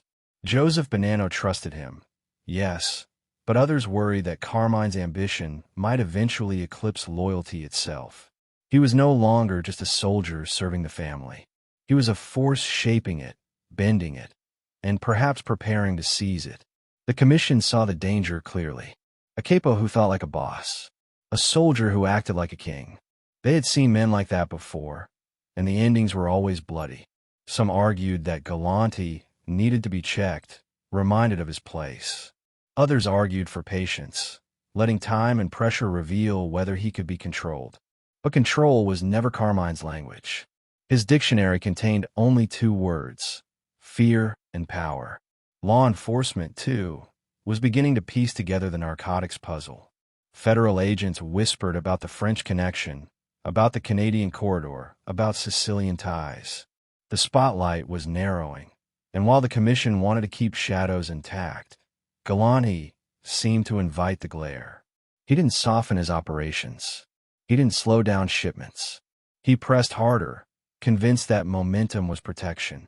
In one meeting, as the story goes, a rival boss slammed his fist on the table and warned that Galante was making all of them vulnerable. The heroin trade, he argued, was too hot, too risky, too visible. If Carmine kept pushing, law enforcement wouldn't just target him. They'd target them all. It wasn't just about profits anymore. It was about survival. And survival required restraint. Restraint was not in Carmine Galante's nature. He responded with the same cold arrogance that had carried him since East Harlem. To him, fear was stronger than politics, money stronger than caution. He believed that as long as men trembled at his name, as long as cash poured in through his routes, no commission, no rival, no cop could touch him. It was the same belief that had carried him through prisons, through street wars, through the rise to capo. But now, that belief was colliding with something larger, the collective will of men who valued balance above all else. The tension simmered quietly, unspoken but ever present. Each shipment through Montreal, each dollar pocketed, was both a triumph and a provocation. Each cigar puffed in defiance was a reminder to the commission that one man was reshaping their world without permission. They watched closely, calculating, waiting. Some plotted quietly, planting seeds of doubt within the Bonanno family itself. Others simply observed, knowing that men like Galante rarely slowed down on their own. And Carmine didn't. He pressed harder, pushed further, built his empire taller. He was convinced the commission needed him more than he needed them. And perhaps, for a time, he was right. The narcotics profits were too large to abandon, too tempting to cut off. The commission tolerated him, even as they grew more uneasy, because money has a way of silencing doubt, at least temporarily. But money isn't loyalty. Money isn't safety. And in the Mafia, money often becomes the very thing that paints the target on your back.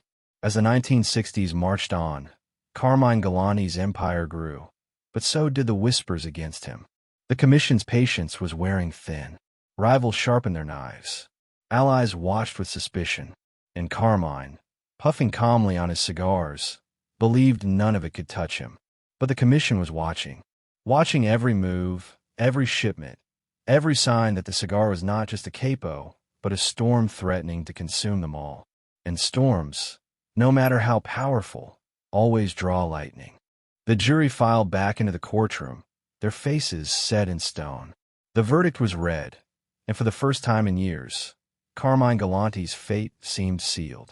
Convicted on narcotics charges, the cigar-smoking capo who thought himself untouchable was being sent away. The gavel struck, the sentence delivered. For most men, it would have been the end.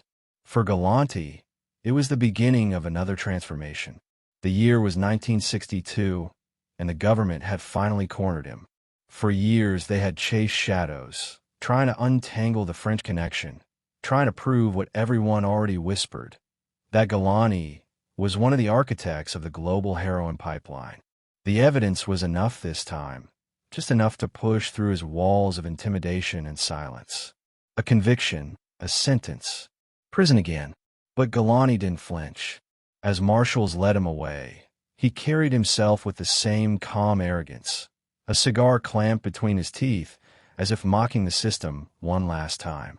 To the outside world, it looked like justice. To the underworld, it looked like inevitability. Men like Galante didn't vanish in prison. They grew larger. Behind bars, he was no ordinary inmate. From the first day, he carried himself like a man still in charge. Guards noticed it. Prisoners noticed it. He wasn't just another convict serving time.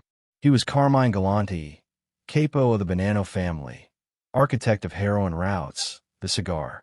His reputation walked into the cell block ahead of him, and every whisper of his name seemed to carry a shadow. Prison life was brutal, but Carmine had been here before. He knew the rhythms, the codes.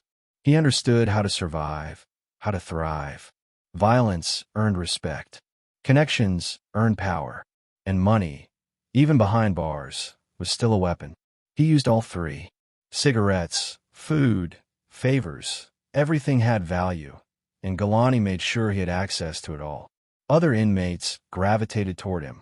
Some wanted protection. Others wanted the reflected glory of standing near a man whose name meant fear. He listened more than he spoke, but when he did speak, it was with the authority of someone who had already conquered more than most men dreamed of. His cell became a kind of office, a place where conversations about business, loyalty, and the streets flowed as freely as in any bar in Brooklyn. The guards, too, learned to tread carefully. Some tried to break him, to remind him he was just another prisoner. They found quickly that intimidation didn't work. Galante absorbed punishment without reaction, staring back with those cold eyes that promised retaliation someday, somehow. Others chose the easier path, accepting bribes, turning blind eyes, even offering favors in exchange for cash or connections. Slowly, the balance tilted. The system was supposed to contain him, but it bent around him instead. His legend grew. Word filtered back to the streets that Carmine was untouchable even inside, that he moved like a boss behind bars, that his reach stretched beyond prison walls. For young gangsters, it became myth. If Galante could rule from his cell, he could rule from anywhere. For rivals, it was a reminder that locking him up wasn't the same as silencing him. He kept his focus sharp. Prison, to him, wasn't punishment. It was preparation. He read, he strategized, he talked endlessly with other inmates connected to the underworld. He sharpened his knowledge of narcotics routes, deepened his ties with Sicilian contacts, and built a network that would serve him the moment he walked free. Where others rotted in despair, he planned. Each day was another brick in the foundation of his future empire. And time, ironically, was his ally. The 1960s rolled into the 1970s, and outside, the Mafia world shifted. Bosses fell, alliances shifted, power changed hands.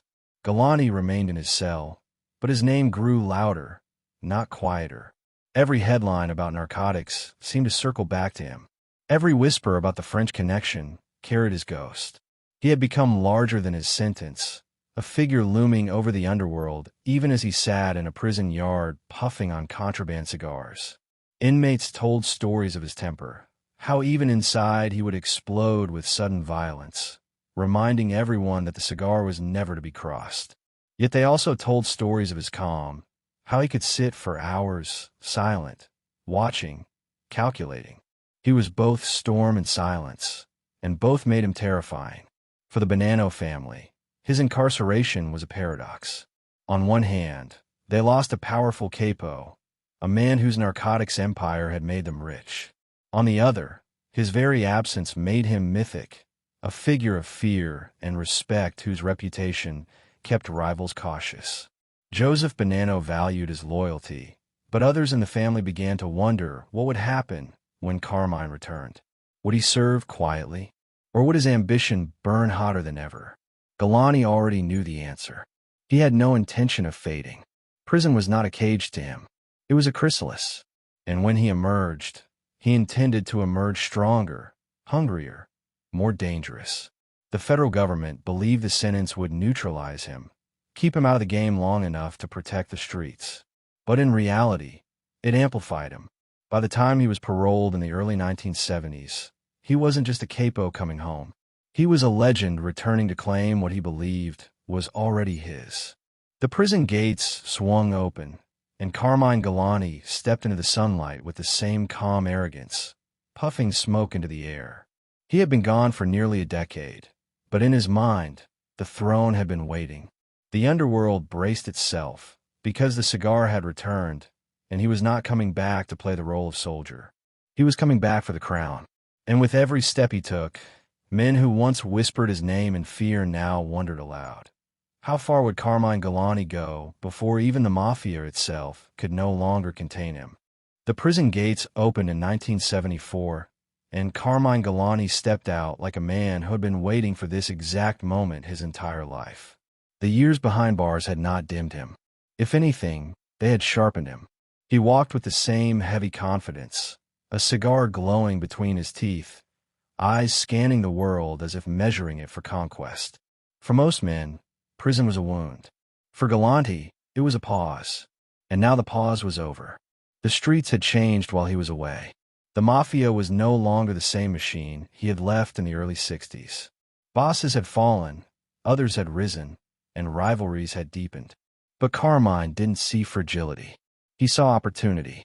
To him, the family he served had grown weaker, softer, more divided. He believed that he alone had the fire to pull it back into shape, and he intended to do it not quietly, not cautiously, but violently if necessary. The moment he returned, he began moving. Soldiers who had remained loyal to him during his incarceration were summoned. Meetings were held in dim backrooms, smoke hanging thick as Galante outlined his vision. He wasn't satisfied with being just another capo again. He wanted more. He wanted to steer the Bonanno family, to expand its narcotics empire further than anyone dared. He wanted the power he believed was his birthright. That ambition put him on a collision course almost immediately. Other figures within the Bonanno family had filled the vacuum during his absence. They had grown accustomed to their own influence, their own profits, their own territories. Galante's sudden return, his arrogance, his demands, it unsettled them. They saw not just a rival, but a storm threatening to upend everything they had built. Carmine didn't care. He never had. He believed fear was stronger than politics, and he wasted no time reminding everyone why his nickname carried such weight. Stories spread of him confronting rivals with his usual mix of silence and sudden rage. One moment calm, puffing smoke as if the world were in order.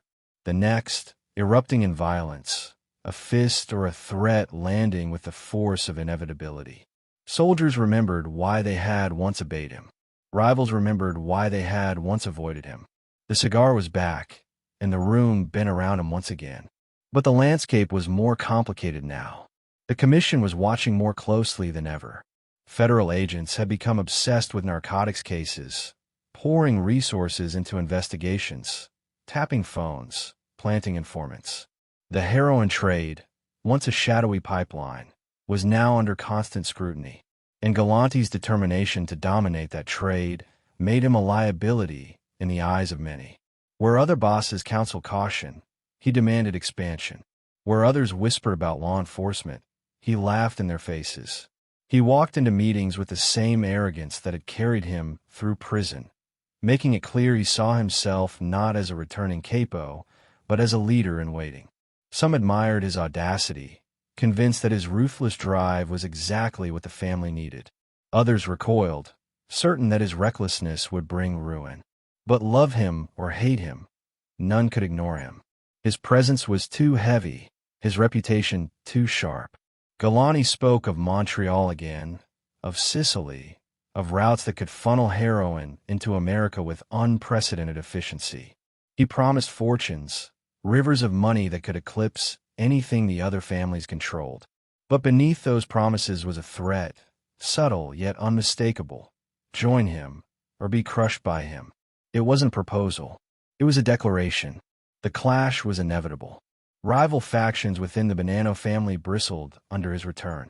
They had survived his absence. They had built their own networks, their own identities. To suddenly bow to Galante again felt like surrender. Some began whispering to the commission, raising alarms about his ambitions, his temper, his narcotics obsession. Others plotted quietly, building alliances in case confrontation turned bloody. Carmine moved forward anyway. He always had. He believed his legend was stronger than any whisper, stronger than any plot. He had ruled in prison. He had returned to the streets, unbroken. In his mind, that meant he was destined to rise higher. He dismissed caution as cowardice, patience as weakness. To him, power was not negotiated. It was seized, and seize he did. Territory shifted back into his orbit. Soldiers who had wavered quickly fell in line, reminded by both money and fear where their loyalties belonged. Businessmen who had once paid tribute to others now sent envelopes in his direction. He reasserted his influence with ruthless efficiency, each move another signal that the cigar was not here to play at power. He was here to claim it. But ambition paints targets. Federal agents renewed their focus, determined to finally crack him. Wiretaps hummed. Surveillance teams trailed his car. Confidential informants whispered his movements into hidden recorders. The law was circling, and Galante didn't seem to notice. Or perhaps he didn't care. He had always believed he was untouchable. Inside the Bonanno family, the unease deepened. Some feared that aligning with him would make them rich. Others feared it would make them dead. His temper created as many enemies as his money created friends. And the commission, watching from above, began to debate whether Galante's rise could be tolerated. He was too loud, too bold, too reckless. The heroin trade was profitable, but it was also dangerous. And Carmine Galante was making it more dangerous by the day. Yet for Carmine, this was the sweet spot. Conflict meant opportunity. Rivals meant weakness. Fear meant control. He relished the tension, puffing cigars in backrooms while men around him debated whether to follow or resist. To him, it wasn't chaos. It was confirmation that he was winning. He had spent over a decade behind bars, dreaming of this return. Now it was real. The boy from East Harlem, the enforcer, the architect of heroin routes, the capo who had ruled from prison. Now he was back on the streets, stronger than ever, hungrier than ever. He believed the world owed him the crown, and he was ready to take it, no matter who stood in his way. But crowns in the Mafia were fragile things. And as Carmine Galante pushed forward, determined to rise higher than ever before, the same forces that once whispered about him in fear were beginning to whisper something else entirely. That the cigar was burning too hot, that the smoke was choking everyone around him, and that sooner or later, someone would have to snuff it out. The chair at the head of the table was empty. For years, it had belonged to Joe Bonanno, the quiet strategist who had guided his family with a mix of cunning and patience. But by the mid-1970s, Bonanno was gone, retired from the bloody chessboard of Mafia politics. The chair remained, waiting, and into that vacuum stepped Carmine Galante, not timidly, not cautiously, but with the certainty of a man who had always believed it was his. The cigar had returned to claim the throne. He didn't ask permission. He didn't wait for approval. He simply asserted himself as acting boss, his presence too heavy, his ambition too obvious to be denied. Other families raised eyebrows, muttered in backrooms, even whispered protests at the commission table. But inside the Bonanno family, there was little room for argument. Galante had the soldiers, he had the money, and most importantly, he had the fear. Fear doesn't just silence opposition, it buries it. And Carmine wielded it with the precision of a knife. His leadership style was unlike Bonanno's, where Joe had been measured, preferring diplomacy and subtle maneuvering. Carmine was dictatorial. He ruled through intimidation, through sudden outbursts of rage, through an iron grip on every decision. Soldiers described him as unpredictable, one moment calm, puffing smoke, the next exploding with violent threats. To serve under him was to live in constant tension, waiting for the cigar ash to drop and the storm to erupt.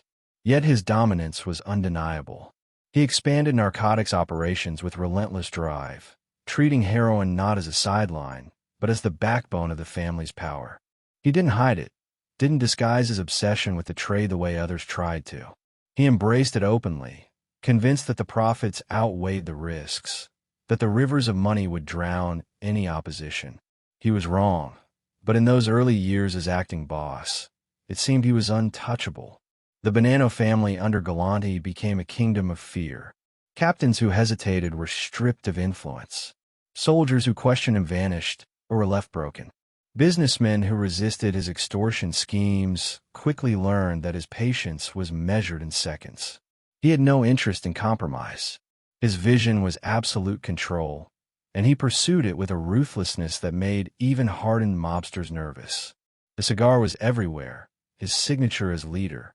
Sit-downs ended with smoke curling into the air, his word final. To his men, it became a kind of omen. If Carmine lit up calmly, the storm might pass. If he clenched it tighter between his teeth, jaws locked, someone in the room was about to bleed. His temper was legendary now, but it was also effective. No one doubted who was in charge. But his rise sent shockwaves through the commission. Other families had tolerated Galante as a capo, even as a powerful figure in narcotics. But as acting boss, he was a different kind of threat. His ambition was naked, his arrogance unfiltered. He didn't just want the Bonanno strong. He wanted them dominant, towering over the rest. That ambition made him dangerous to the fragile balance the commission guarded so fiercely. Inside the family, resentment simmered. Some capos despised his dictatorial style, feeling suffocated under his iron grip. Others feared that his obsession with heroin would bring too much heat, endangering them all. But fear of Galante himself outweighed fear of the law. His soldiers obeyed, not because they wanted to, but because the alternative was unthinkable. Law enforcement, too, recognized the shift. Federal agents noted how quickly he had re-established himself, how brazenly he spoke of power, how openly he moved in narcotics. The man who had spent years in prison had returned not humbled, but emboldened. To the government, it was proof that Carmine Galante wasn't just another mafia boss. He was a storm barreling toward confrontation. For Carmine, the throne felt natural. Every step of his life, from East Harlem street brawls, to prison yards, to Montreal warehouses, to commission whispers, had pointed here. He saw himself not just as leader of the Bonannos, but as the natural heir to greater power. His dream was larger than a family. It was of dominance across the Mafia itself, using heroin as the engine that would fuel supremacy. That dream was also his flaw. He flaunted it too openly, spoke of it too loudly. In a world that prized secrecy and balance, he acted like a conqueror. Rivals watched closely, uneasy at his rise. Allies whispered doubts behind closed doors. The commission sharpened its focus, debating whether Galante's arrogance could be tolerated or whether it would need to be cut down before it consumed them all. Still, in those early days on the throne, Carmine believed himself unstoppable. He ruled the Bonannos with dictatorial certainty, silenced dissent with fear, and carried himself like a king crowned by destiny. His cigar smoke hung heavy in every room, a constant reminder that he was watching, calculating, and ready to strike. But kings, especially kings who rise too quickly, always draw enemies. And Carmine Galante's enemies were multiplying in the shadows. The streets of Little Italy were alive with noise. Vendors shouting, kids darting between cars, the smell of bread and roasted chestnuts hanging in the air.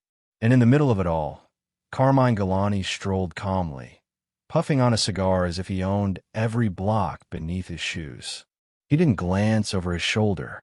He didn't travel with a caravan of bodyguards. He moved with the ease of a man who believed he could not be touched. For most mob bosses, caution was survival. For Galante, caution was weakness. That was his legend in the mid-1970s. While others ducked into cars with tinted windows and hid in quiet suburbs, Galante made himself visible. He walked Mulberry Street like it was his private boulevard, cigar smoke trailing behind him like a royal procession. Storefronts quieted when he passed. Men nodded quickly. Women looked away. Children stared with wide-eyed curiosity. Everyone knew who he was. Everyone knew what he could do. And everyone knew he wasn't afraid to show his face. It was arrogance, but it was also strategy. Galante understood the psychology of fear better than most. By striding the streets unguarded, he sent a message. If anyone wanted him, they could try, but they would pay the price. It wasn't protection he relied on. It was reputation. His name was his armor, his cigar his shield. No one dared test it, not openly. Even his enemies, who whispered in dark rooms about his recklessness, admitted privately that the man had nerve. In a world where paranoia was currency, where even bosses lived like fugitives, Carmine lived like a king. He ate in public restaurants, lingered on sidewalks, visited cafes, always with that cigar clenched between his teeth. It wasn't bravado for its own sake. It was theater. And in that theater, he was the star everyone else feared to confront. But that fear carried weight of its own. Soldiers under him admired his fearlessness, but it also unnerved them. They knew every public stroll, every open display, was an invitation for rivals or law enforcement to strike. They felt the risk, even if he didn't. They carried the paranoia for him, watching shadows, scanning rooftops, fingers twitching near concealed weapons while their boss puffed smoke into the air as if daring the world to move against him. Carmine didn't just act untouchable. He believed it. Years of survival had hardened that belief into certainty. He had escaped arrests, beaten cases, ruled in prison, and returned stronger each time. To him, life had proven a simple truth. He was inevitable. The world could rage against him, but it could not end him. That belief made him bold. That belief made him dangerous. Stories circulated about his brazenness. One tale told of him strolling into a restaurant crowded with men loyal to rival crews, seating himself at a table in full view, lighting a cigar, and eating calmly while the room froze. No one moved against him. No one dared. When he finished, he stood, brushed crumbs from his suit, and walked out as if nothing could ever touch him. For those who witnessed it, the memory was etched in stone. Galante was not just a boss. He was a force of nature. Yet beneath that image, cracks were forming. His arrogance bred resentment. Other families saw his public displays not as strength, but as provocation. The commission viewed him as a liability, a man drawing too much attention, too willing to risk the Mafia's fragile balance for the sake of ego. Even some of his own allies began to wonder if his untouchability was illusion, if his cigar smoke was nothing more than a smoke screen hiding his vulnerability. Still, on the streets, he reigned like a monarch. People stepped aside when he walked. Conversations hushed when he entered. His name alone cleared paths that soldiers couldn't. Fear was his currency, and he spent it lavishly. But fear has limits. It inspires obedience, but it also breeds plotting. The same silence that protected him in public masked whispers of betrayal in private. Law enforcement, too, watched closely. Agents noted how brazenly he carried himself, how little effort he made to hide. They saw him as both arrogant and vulnerable, a target who believed himself immune to the very bullets that felled other men. Surveillance teams followed him through the streets, documenting the myth he built for himself, even as they prepared to chip away at it. For Carmine, none of it mattered. He believed his legend was stronger than the law, stronger than rival families, stronger than betrayal itself. He had cultivated fear so completely that he thought it had become armor no bullet could pierce. To him, walking unafraid wasn't recklessness. It was proof that he was above the fray, that he had transcended the paranoia that consumed lesser men. But arrogance is a dangerous foundation. It blinds men to the cracks forming beneath them. And as Galante strutted through the streets, puffing cigars and acting like a king, the cracks deepened. Rivals sharpened their knives. Allies questioned their loyalty. Enemies waited patiently, knowing that the louder a man declared his invincibility, the closer he often was to his fall. Still, in the mid-70s, Carmine Galante embodied fearlessness. He was the Don who walked unguarded, the capo-turned-boss who believed himself untouchable. The cigar smoke that trailed him through the neighborhoods was more than a habit. It was a symbol, a banner carried into every room, every street, every confrontation. To some, it meant protection. To others, it meant oppression. But to everyone, it meant Carmine Galante was near. And yet, as history has always shown, men who believe themselves untouchable are usually the ones who are closest to being touched. The cigar smoke hung heavy in the back room, thicker than the silence. Carmine Galante leaned back in his chair, eyes hard, voice sharp. He wasn't talking about territory. He wasn't talking about narcotics shipments. He was talking about power, not just within the Bonanno family, not just over his crews. He wanted more. He wanted all. The dream was simple in words, but explosive in meaning. Boss of bosses, the man above every other man. The Don who ruled not just a family, but the Mafia itself. It was the mid-1970s, and Galante had convinced himself he could do what no one else had managed since the old days of Salvatore Maranzano. The commission had been created to prevent that very dream, to ensure no single boss could dominate the others. Balance was survival, and survival required equality among the five families. But Carmine had never been a man for balance. He didn't believe in equality. He believed in fear. And fear, he thought, could put him above them all. His empire gave him confidence. The heroin pipeline through Montreal, the Sicilian connection, the soldiers loyal to him. It all made him feel inevitable. He looked at the other families and saw weakness. He saw leaders who hesitated, who worried about heat from law enforcement, who wasted time on politics instead of action. To him, they were old men playing cautious games. He was the future, and the future belonged to the cigar. He began to carry himself differently, not as one boss among many, but as a man already crowned. Meetings with other families turned into lectures. He barked orders instead of negotiating. He dismissed concerns about narcotics, laughing at their paranoia, insisting the money outweighed the risk.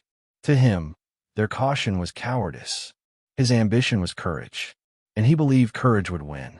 But ambition has a way of blinding men to the truth. What Galante called courage, others called recklessness. What he saw as inevitability, others saw as arrogance. The more he pushed, the more resistance hardened. Around the commission table, whispers turned into discussions, discussions into plans. Galante wanted to put himself above them all. But the very thought of it united men who otherwise hated each other. No one wanted to return to the days of a boss of bosses. No one wanted to kneel to Carmine Galante. Inside the Bonanno family, his dreams sowed unease. Some soldiers admired him, thrilled by his boldness, convinced he would drag the family into an era of dominance. Others were terrified, knowing that his arrogance was painting a target not just on himself, but on all of them. To stand with Galante was to stand against the rest of the Mafia world. It was a dangerous place to be. Yet Carmine pressed forward. He had never slowed down, never backed away, never softened his ambition. He believed fear was enough to silence dissent. He believed money was enough to buy loyalty. He believed cigars and reputation were enough to shield him from betrayal. And for a while, it seemed he was right. Men continued to bow. Profits continued to rise. Rivals continued to mutter in private, but avoid him in public. The cigars still walked the streets, unafraid. But beneath the surface, the walls were closing in. The commission did not forgive arrogance, and Galante's ambition threatened the very structure had been built to preserve. They tolerated him as long as they had to, but tolerance has limits. Each boast, each power play, each step toward his dream pushed him closer to those limits. The irony was sharp. The very thing that had carried Galante his entire life, his fearlessness, was now dragging him toward disaster. He had built his legend on the belief that he was untouchable. Now that legend made him believe he could rise above even the Mafia itself. He wanted to be the sun around which all others revolved. But suns that burn too hot eventually collapse. In the streets, his soldiers whispered about the dream with a mix of awe and dread. Some saw glory. Others saw doom. In the commission chambers, bosses who rarely agreed on anything found common ground in their alarm. They knew what he wanted. They knew what it meant. And they knew they could not allow it. Still, Carmine puffed on his cigars, walked the streets unguarded, and spoke of the future as if it were already his. He saw himself as the boss of bosses, the man who would bring the commission to heel, the man who would bend the Mafia to his will. He saw himself as inevitable. But inevitability is an illusion. And in the shadows, men were already preparing to show him just how fragile that illusion could be. The whispers began quietly, spoken in corners of social clubs, and muttered over late-night dinners. At first, they were cautious, almost fearful. But with every passing month, they grew louder, bolder. They weren't coming from rivals on the commission this time. They weren't from law enforcement or street-level dealers. The whispers were coming from inside the Bonanno family itself. Captains who once bowed to Carmine Galante now gritted their teeth behind forced smiles. The fearless Don was not just feared anymore. He was resented. It started with money. Heroin was the river that fed the family, but Galante controlled the dam. The French Connection pipeline, the Montreal routes, the Sicilian suppliers, they all flowed through him. And while the profits were staggering, Carmine hoarded them. He skimmed the cream, keeping the lion's share for himself, tossing crumbs to captains who expected more. In a world built on tribute and shared wealth, Galante broke the code. He treated heroin like it was his private kingdom, and his captains like they were workers on his estate. For men who had killed, bled, and sacrificed for decades, it was humiliating. They weren't partners. They weren't allies. They were subordinates, treated no better than street soldiers. Meetings turned tense, smiles thin and brittle, the weight of unspoken rage filling the air. To confront him directly was unthinkable. The cigar's temper was legendary, his wrath sudden and final. But silence bred resentment, and resentment has a way of curdling into betrayal. Galante didn't see it, or maybe he didn't care. He believed fear was enough. If his captains resented him, so what? They still obeyed. If they whispered, so what? They still delivered envelopes. He measured loyalty in obedience, not in affection. And as long as men carried out his orders, he believed they were his. It was arrogance, the same arrogance that had carried him through prison gates and into the commission's crosshairs. But arrogance blinds even the sharpest predators. The truth was that his captains felt suffocated. In a mafia, power is supposed to flow both ways. A boss protects his men, provides opportunities, rewards loyalty. Galante flipped that equation. He demanded loyalty, but offered little in return. The heroin money built his fortune, but it didn't trickle down. His soldiers risked their lives while he smoked cigars in luxury, eating lavish meals, dressing like a king. To them, it was an insult layered on top of fear. Stories spread of his cruelty. Captains summoned like children, scolded for minor infractions, belittled in front of others. Men who dared question a decision found themselves cut off, their rackets stripped, their influence gutted. Galante didn't lead with respect. He led with domination. And domination breeds enemies. even when those enemies smile to your face. The resentment reached beyond the Bonanno family. His dictatorial style alienated allies, men in other families who once tolerated him, but now seethed at his arrogance. He dismissed their concerns, mocked their caution, treated them as inferiors. To Carmine, the commission was a nuisance.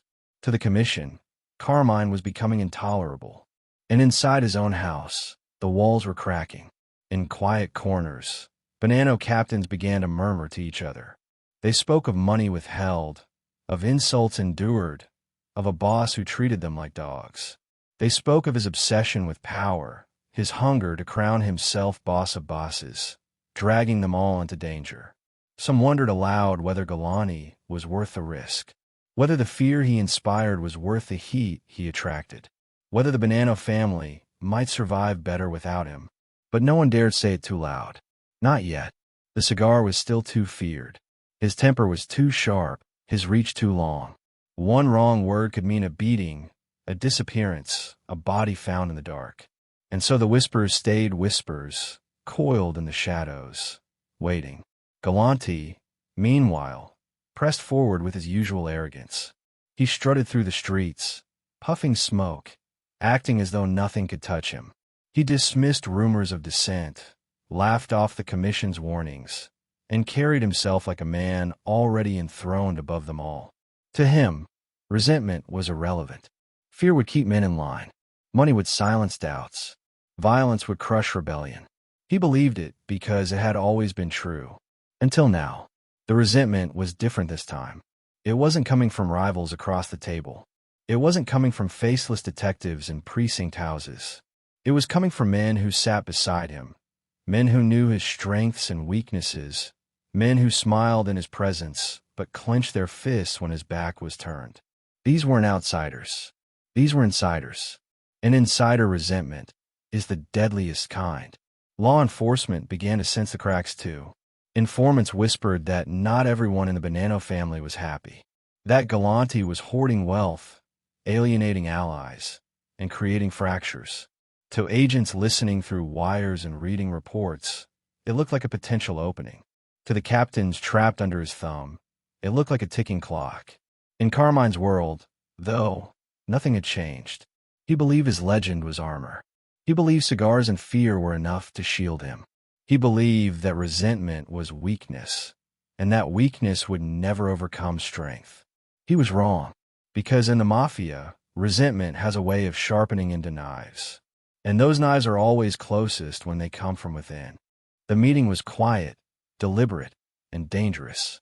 Men who usually circled each other with suspicion now sat side by side, united by a common threat. The air was thick with smoke, the silence broken only by the sound of glasses being set down, chairs creaking as men leaned forward. The name at the center of every whisper, every calculation, was the same: Carmine Galante. The cigar. The man who wanted to be boss of bosses. By the late 1970s, Galante had managed what few could.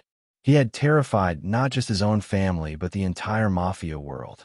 His control of heroin profits, his arrogance in ignoring the commission, his open displays of power, all of it combined into something intolerable. The Lucchese family hated him. The Gambinos loathed him. The Genovese couldn't stomach him. And even within the Bonanno family, resentment had curdled into betrayal. Normally, the rivalries among families ran too deep to allow cooperation. Each guarded its own rackets, its own territory, its own pride. But Galante was different. He was the storm they all feared would sweep away the fragile balance that kept New York from collapsing into chaos. His ambition to crown himself boss of bosses was too much. If they didn't stop him, they risked kneeling to him. And none of them were willing to kneel.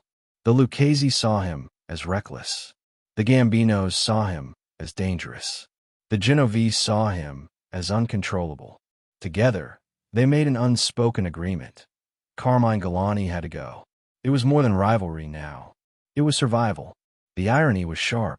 Galante had always believed fear would protect him, that no one dared strike him because his reputation was too strong, his name too heavy. But fear has a limit. Push it too far, and it unites enemies instead of scattering them. Galante had pushed too far. Now, men who despised each other were willing to share tables, pour drinks, and plot his end. Inside the Bonanno family, the cracks widened into fractures. Some captains were exhausted by his greed, his dictatorial style, his refusal to share heroin profits. Others feared that his ambition was dragging them into a war they couldn't win. Quietly, carefully, some began whispering to outsiders. They signaled that if the commission wanted Carmine gone, they wouldn't stand in the way. Some even hinted they would help. Betrayal is never loud. It creeps in through silence, through nods, through subtle agreements that spread like rot. Carmine, meanwhile, puffed on cigars and strutted through the streets as if none of it mattered. He still believed himself untouchable, still believed his name and reputation were shields no bullet could pierce. He dismissed the whispers, ignored the resentment, laughed at the commission's patience. He was convinced that fear would hold his world together. He didn't see that fear had turned outward, binding his enemies to each other. Law enforcement sensed the tension, but misread its direction.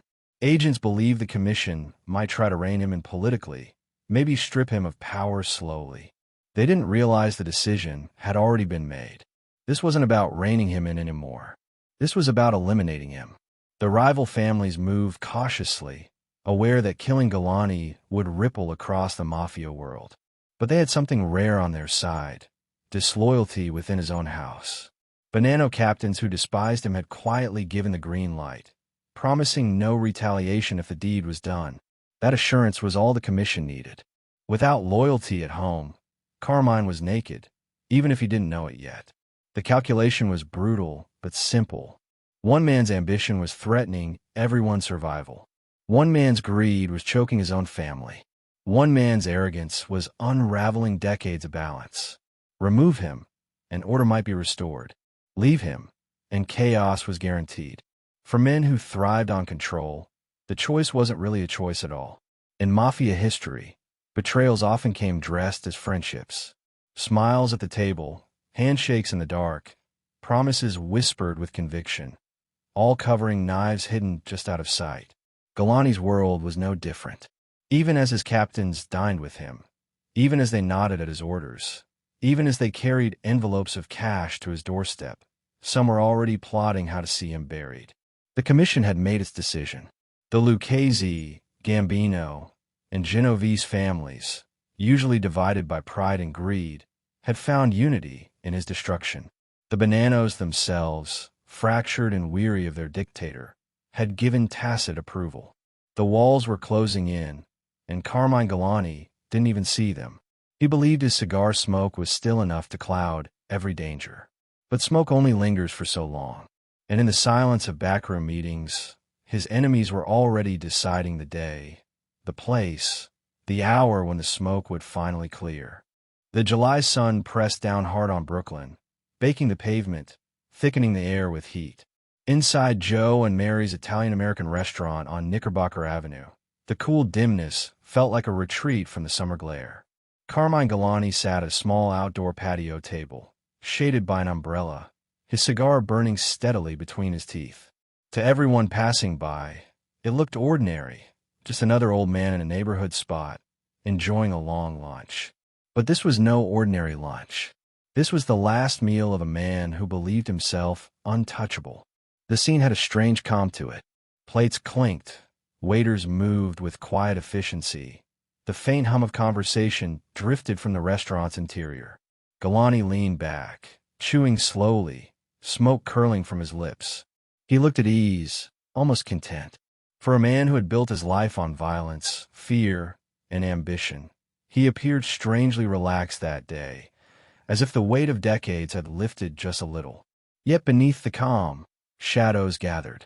Every smile at that table carried a secret. Every bite of food was laced with quiet tension. Galante wasn't alone. Two loyal men sat with him, bodyguards who had sworn their lives to his service.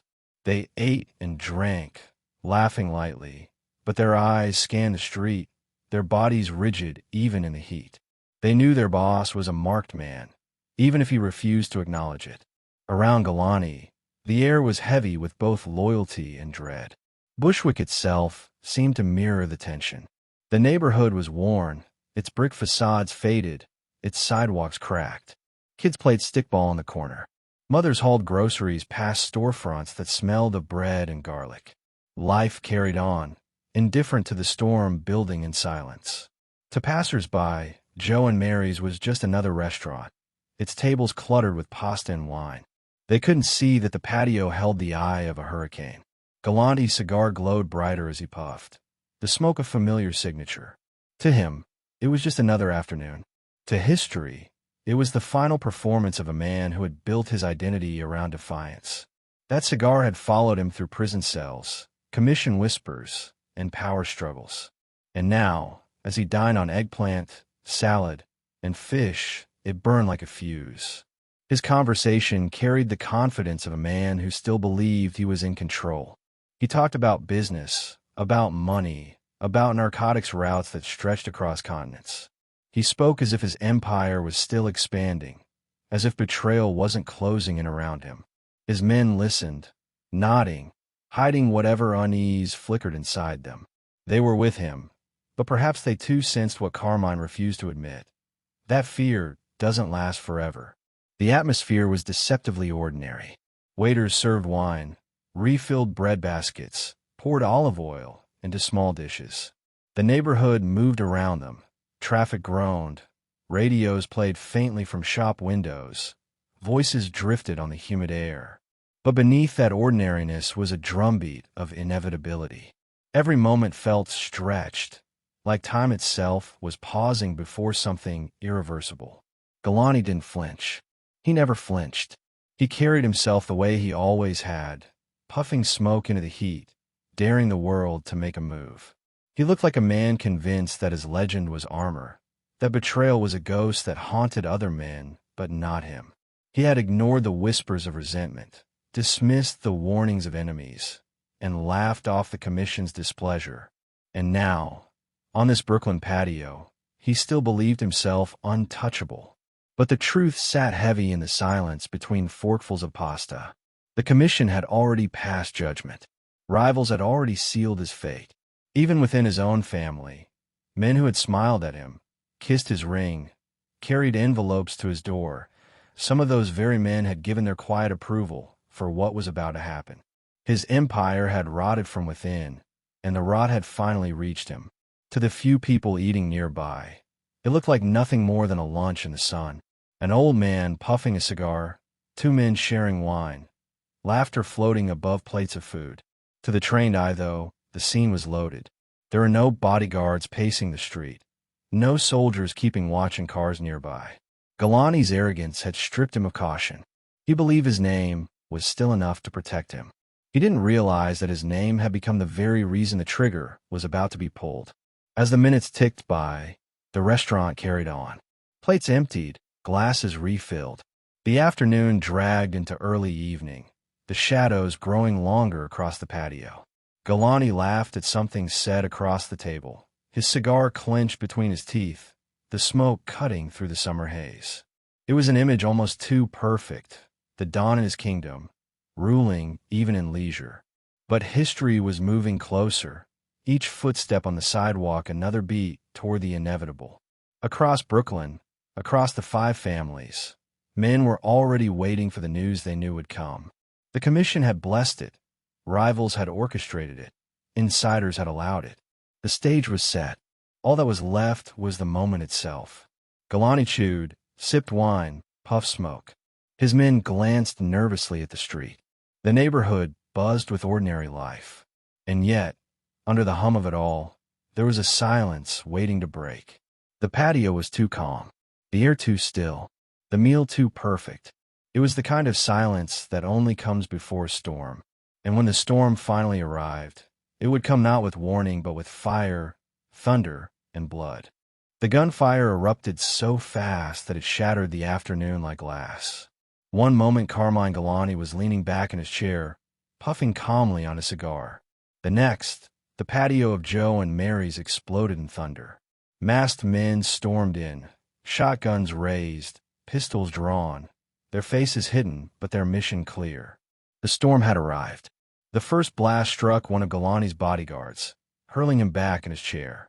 Dishes shattered, wine spilled across the table, screams ripped from the mouths of nearby diners.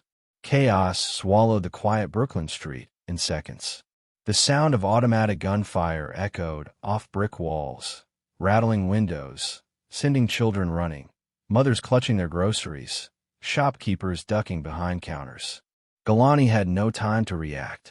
His cigar was still clamped between his teeth when the bullets ripped through him. One struck his chest, another tore into his face.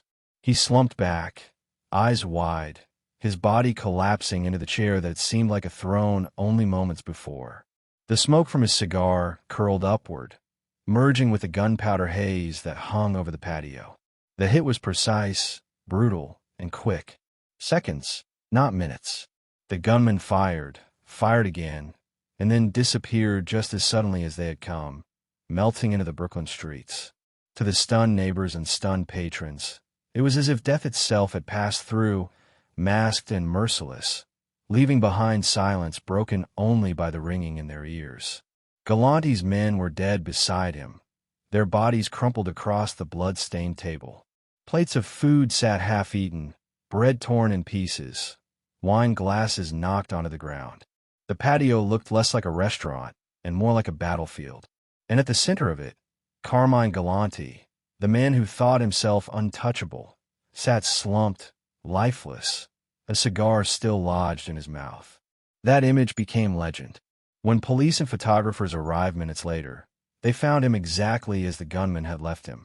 His lifeless eyes stared into the sun, his suit soaked in blood, his cigar still between his teeth. It was an image almost too perfect, a cruel symbol of his arrogance and his fate. The Don who believed he could never be silenced with the very thing that defined him clenched in his mouth. The photographs taken that day raced through newspapers, flashing across front pages, searing themselves into history. The sight of Galante dead, but still clutching his cigar, became one of the most iconic Mafia images of all time. For the public, it was shocking. For law enforcement, it was proof of what they had suspected. The commission had finally had enough. For the underworld, it was a message written in blood. No man, no matter how feared, no matter how untouchable he believed himself, was bigger than the Mafia. The neighbors who had seen the smoke rising from Joe and Mary's never forgot it. Mothers told stories of children frozen in terror, ears ringing from the gunfire. Old men in barbershops whispered about seeing masked figures sprinting into waiting cars, engines roaring as they vanished. For Bushwick, July 12th became a day carved into memory, the day the fearless Don met the silence he had mocked for so long. Inside the Bonanno family, the news spread like a shockwave. Some captains were relieved, almost giddy, knowing their resentment had finally found resolution. Others felt dread, aware that even without Galante, blood could still spill in the battles that followed. But one truth was undeniable: the cigar was gone. The man who had terrorized allies and enemies alike was now nothing more than a corpse slumped in a chair, photographed for the world to see. For the commission, it was order restored. They had sanctioned the hit, executed with the cooperation of rival families and Bonanno insiders. It was proof that even the boldest, even the most arrogant, could be cut down if they threatened the balance.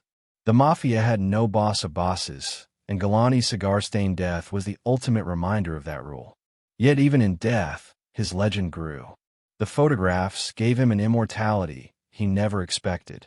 His name became shorthand for arrogance and ambition. His cigar a symbol of defiance carried too far. Young mobsters whispered his story, equal parts cautionary tale and myth. Some admired his fearlessness, others mocked his recklessness, but none could forget the image, the Don who died with a cigar in his mouth. The restaurant patio was hosed down, the blood washed into the gutters, the tables cleared. But for those who had been there, the echoes of gunfire never faded.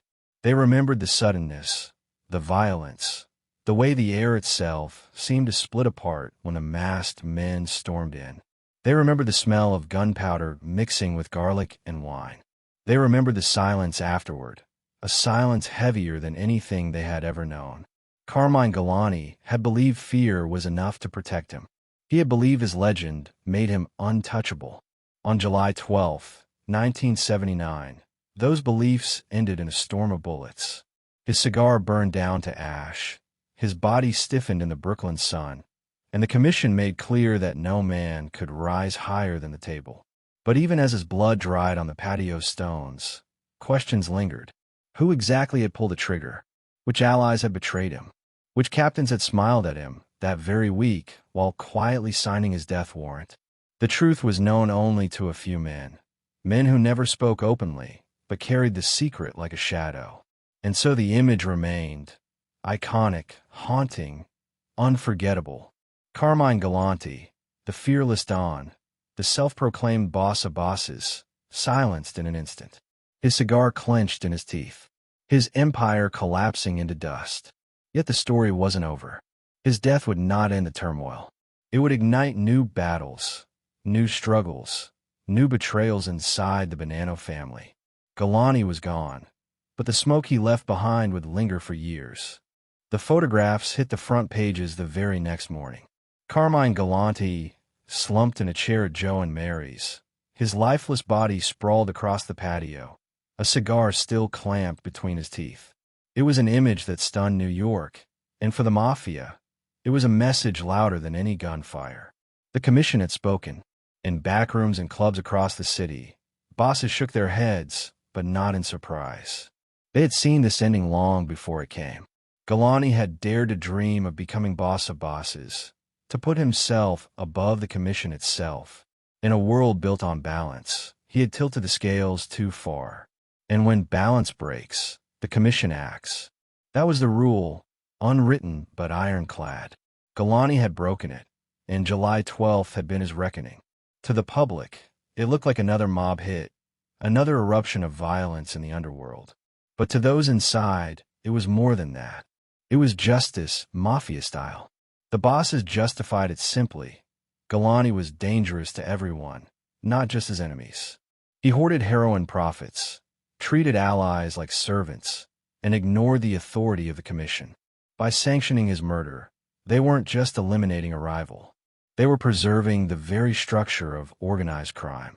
The Bonanno family, however, was thrown into chaos. Galante had ruled with fear, and fear has a strange way of keeping order. When the source of that fear vanished, everything fractured. Captains who had once bent beneath his will now scrambled to carve out pieces of the family for themselves. Factions formed, alliances shifted, loyalty dissolved. Some had quietly supported the hit, others were stunned by it, but all were left in the same storm, a family without a center. For soldiers on the street, it was confusing. One day their boss was striding through Brooklyn with a cigar, untouchable. The next, he was a corpse on a patio. The message was clear, though. If Carmine Galante could be killed, anyone could. No reputation was stronger than the commission's judgment. No man was bigger than the table. Law enforcement seized the moment. Agents and detectives flooded the airwaves with declarations of victory. They painted Galante's death as proof that the Mafia was eating itself alive. They described it as a collapse, an implosion of an empire built on narcotics and arrogance. Yet in their private reports, they admitted the truth. This was no collapse. This was order being restored, the commission showing once again that it held the ultimate power. The other families read the signal clearly. It wasn't just about Galante. It was about boundaries. The heroin trade could be tolerated, even embraced, but not if it destabilized the balance of power. No boss could crown himself king without permission. No capo could raise himself above the table. Galante's cigar clenched between his teeth was more than an image. It was a warning. But inside the Bonanno ranks, chaos deepened. Without Galante's iron hand, the family became unstable, splintered into rival factions. Ambitious captains jostled for power, each claiming legitimacy, each refusing to bow. Meetings turned into arguments, arguments into gunfights. The family that Galante had tried to shape into a global narcotics empire crumbled into confusion. In the years that followed, The Bonannos would be marked as the weakest of the five families, scarred by betrayal and leaderless ambition. Old-timers compared it to a dam breaking. Galante had hoarded the money, hoarded the fear, hoarded the control. When he was removed, all of it rushed out at once, flooding the family with violence and instability. What had once been tightly contained became ungovernable. And unlike the Commission's swift, clean decision, the aftermath inside the Bonannos was messy, bloody, and slow.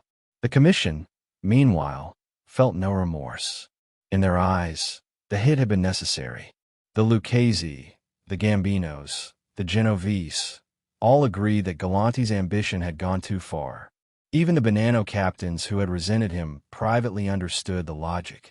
Galante had been eliminated not because he was weak, but because he was too strong, too greedy, too willing to burn the system for his own crown. His death was the price of equilibrium. Yet the image haunted them all. That cigar, still lodged between his teeth, became a kind of ghost. It mocked his arrogance, but also immortalized it. Every gangster in New York saw the photo. Every young soldier in every borough studied it. Some laughed, calling it the perfect ending for a man too cocky to guard his back. Others shuddered, realizing how fragile even the fiercest reputation could be.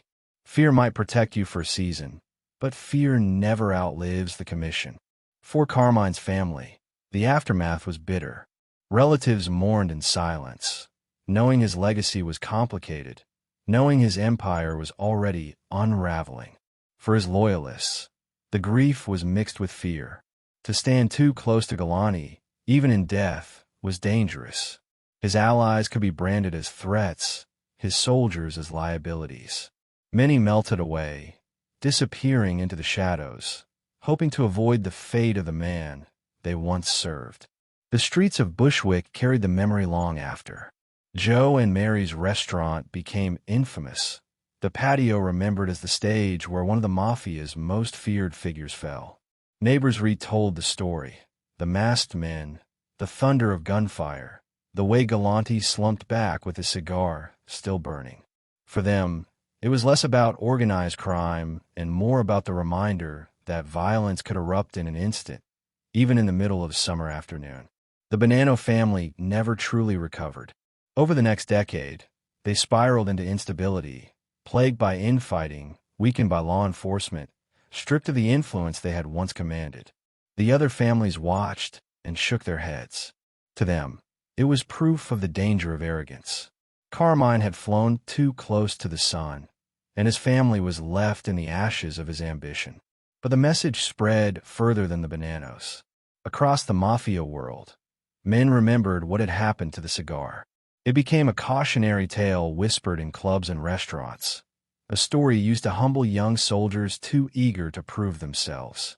No matter how powerful you became, no matter how feared you were, you could never rise above the Commission. The table ruled all, and those who tried to climb above it would always be pulled back down, often in blood. Carmine Galante's assassination wasn't just the end of a man. It was the reassertion of a system, the Commission's way of reminding every gangster that power had limits. His death was both punishment and prophecy. Punishment for his arrogance, prophecy for anyone else foolish enough to dream of becoming boss of bosses. And yet, as with all legends, the man lingered beyond the moment. That photograph, the cigar, the blood, the lifeless eyes, outlived the Commission's statement. It became part of the mythology of the Mafia, a reminder that arrogance can both build and destroy, that fear can both protect and betray, and that even the most fearless Don can meet his end in an instant. Still, one question haunted the aftermath. If the Commission could silence even Carmine Galante, what would stop them from silencing anyone? And if fear itself could not shield a man, what protection was left for those who lived in the shadows? The photograph froze him in time. Carmine Galante, lifeless, slumped in a patio chair, his eyes vacant, his suit soaked in blood, and clenched between his teeth, that cigar. It was an image so vivid, so surreal, that it leapt from newspapers and seared itself into history. The world had seen mob bosses kill before. They had seen blood on sidewalks, bodies in cars, chalk outlines on the street. But they had never seen anything like this. A man who had built his reputation on arrogance, on fear, on that ever-present cigar, immortalized in death with it still in his mouth. The press pounced on it. Headlines screamed across New York tabloids. The photo ran on front pages, broadcast on evening news, whispered about in diners and barbershops. The cigar became more than a habit, more than a symbol of Galante's swagger. It became the shorthand for his life and his death. The Don who smoked through storms, who strutted unguarded through streets, who believed himself untouchable, cut down, but with his trademark clenched in place, as if even death couldn't take it from him. Reporters dissected the image endlessly. They wrote about the irony, the poetry of it, the almost cinematic perfection. Law enforcement spokesmen used it as evidence of his arrogance, a way to illustrate that even in death, Galante symbolized the danger of unchecked ambition. To the public, it was both horrifying and fascinating. The photograph blurred the line between crime and mythology. People stared at it not just with fear, but with morbid awe. In the underworld, the image carried a different weight. Some soldiers saw it as a humiliation, their boss reduced to a spectacle, his body paraded across newspapers for the world to gawk at. Others saw it as a kind of twisted honor, a fitting end for a man who had lived by the cigar, by the smoke, by the arrogance that defined him. The fact that he died with it still clamped in his teeth felt almost defiant, as if Galante's last act had been to sneer at his killers, to show them that even as bullets tore through him, he wouldn't let go of the symbol that made him who he was. The cigar became his crown, his curse, and his legacy. No one remembered what he ate that day, or the words he spoke, or the ordinary details of the July afternoon. They remember the photo. They remembered the smoke that no longer rose. They remembered that image every time his name was spoken. Television documentaries replayed it. Magazines reprinted it. Books about the Mafia put it on their covers. Galante had wanted to be boss of bosses, but in death, he became something different, a symbol. The cigar told his story in a single glance. It was power, arrogance, greed, fearlessness, and downfall all wrapped into one image. For decades after, when people thought of Carmine Galante, they didn't think of the heroin pipelines, or the Montreal routes, or the whispered meetings of the commission. They thought of the cigar. That photograph haunted law enforcement too. It became a cautionary slide in lectures, shown to young agents as proof of the Mafia's brutality. It was used in courtrooms to illustrate the cost of organized crime. It was taped to bulletin boards and precincts, a reminder of both victory and warning. Victory, because one of the most feared bosses in New York had been eliminated. Warning, because his death showed how high the stakes always were, how violence never stayed hidden for long. For the public, the fascination lingered. True crime magazines ran glossy spreads, milking the image for shock value. Late-night hosts joked grimly about the Don who died with a cigar in his mouth. The line became almost a punchline, repeated in bars and on street corners. But behind the dark humor was something deeper, the recognition that Galante had lived exactly as he had died, never letting go of the thing that defined him. Within the Mafia, the cigar took on the weight of a parable. Younger men were told the story as a lesson. Ambition burns fast, arrogance burns faster, and sometimes it burns so bright it blinds you. Veterans shook their heads and muttered about how fitting it was, how inevitable. They said it was the perfect end for Carmine Galante, the man who puffed smoke in the face of the commission itself. But symbols are double-edged. While the cigar immortalized him, it also reduced him. His empire, his deals, his violence, his power, all of it was overshadowed by one photograph. He had wanted to be remembered as the man who ruled through fear, the Don who rose above all others. Instead, he was remembered as the man who died with a cigar. His ambition shrank to a snapshot, his legend distilled into a single, haunting image. That was the cruel poetry of it. The cigar had always been his weapon, his signature, his way of controlling the room. In death, it became the thing that controlled how he was remembered. He had built a global narcotics empire, threatened the commission, terrorized his own captains. And yet, for generations afterward, his story was introduced not with those facts, but with that image. The cigar outlived the man. Even now, decades later, the photograph circulates in books, documentaries, and online forums. It is replayed as one of the most iconic images in Mafia history. Historians analyze it. Journalists reference it. Viewers stare at it. And every time, the same thought creeps in, that arrogance, no matter how bold, can be silenced in an instant, and that fear, no matter how powerful, cannot protect a man forever. For the Bonanno family, the symbol was both a weight and a release. It marked the end of Galante's reign, the collapse of his dream of supremacy, but it also marked their humiliation. Their boss, their leader, their feared enforcer, turned into a tabloid spectacle. They carried that stain for years, their reputation diminished, their unity broken.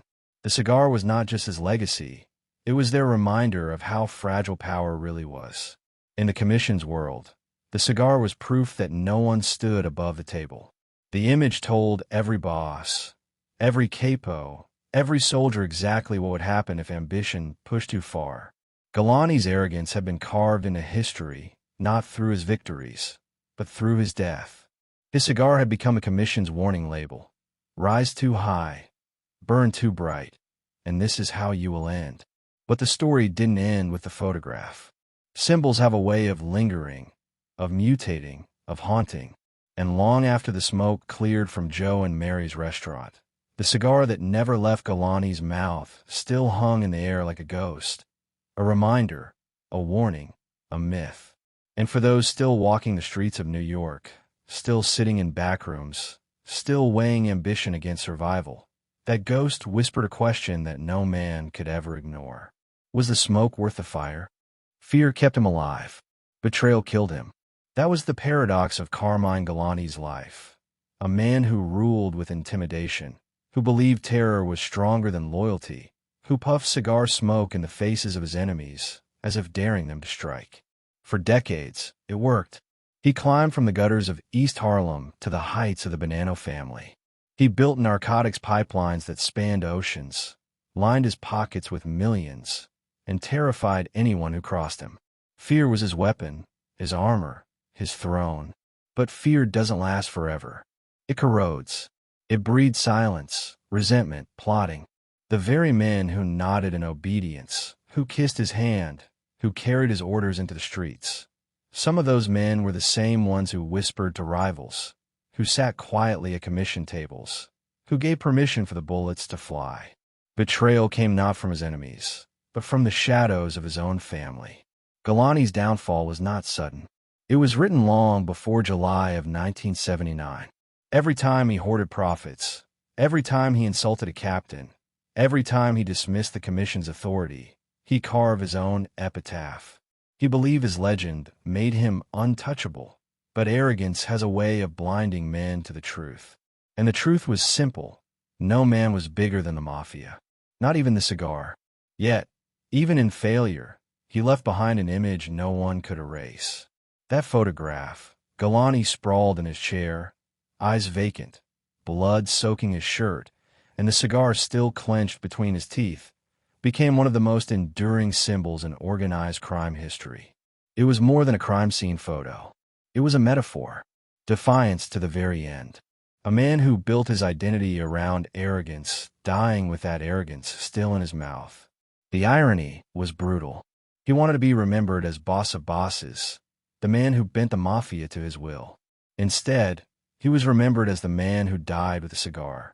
His dream of ruling above the commission collapsed into an image printed on newspapers. His empire crumbled into chaos. His family fractured into warring factions. The legacy of power he imagined became a legacy of caution, a story whispered to every ambitious gangster who thought himself greater than the table.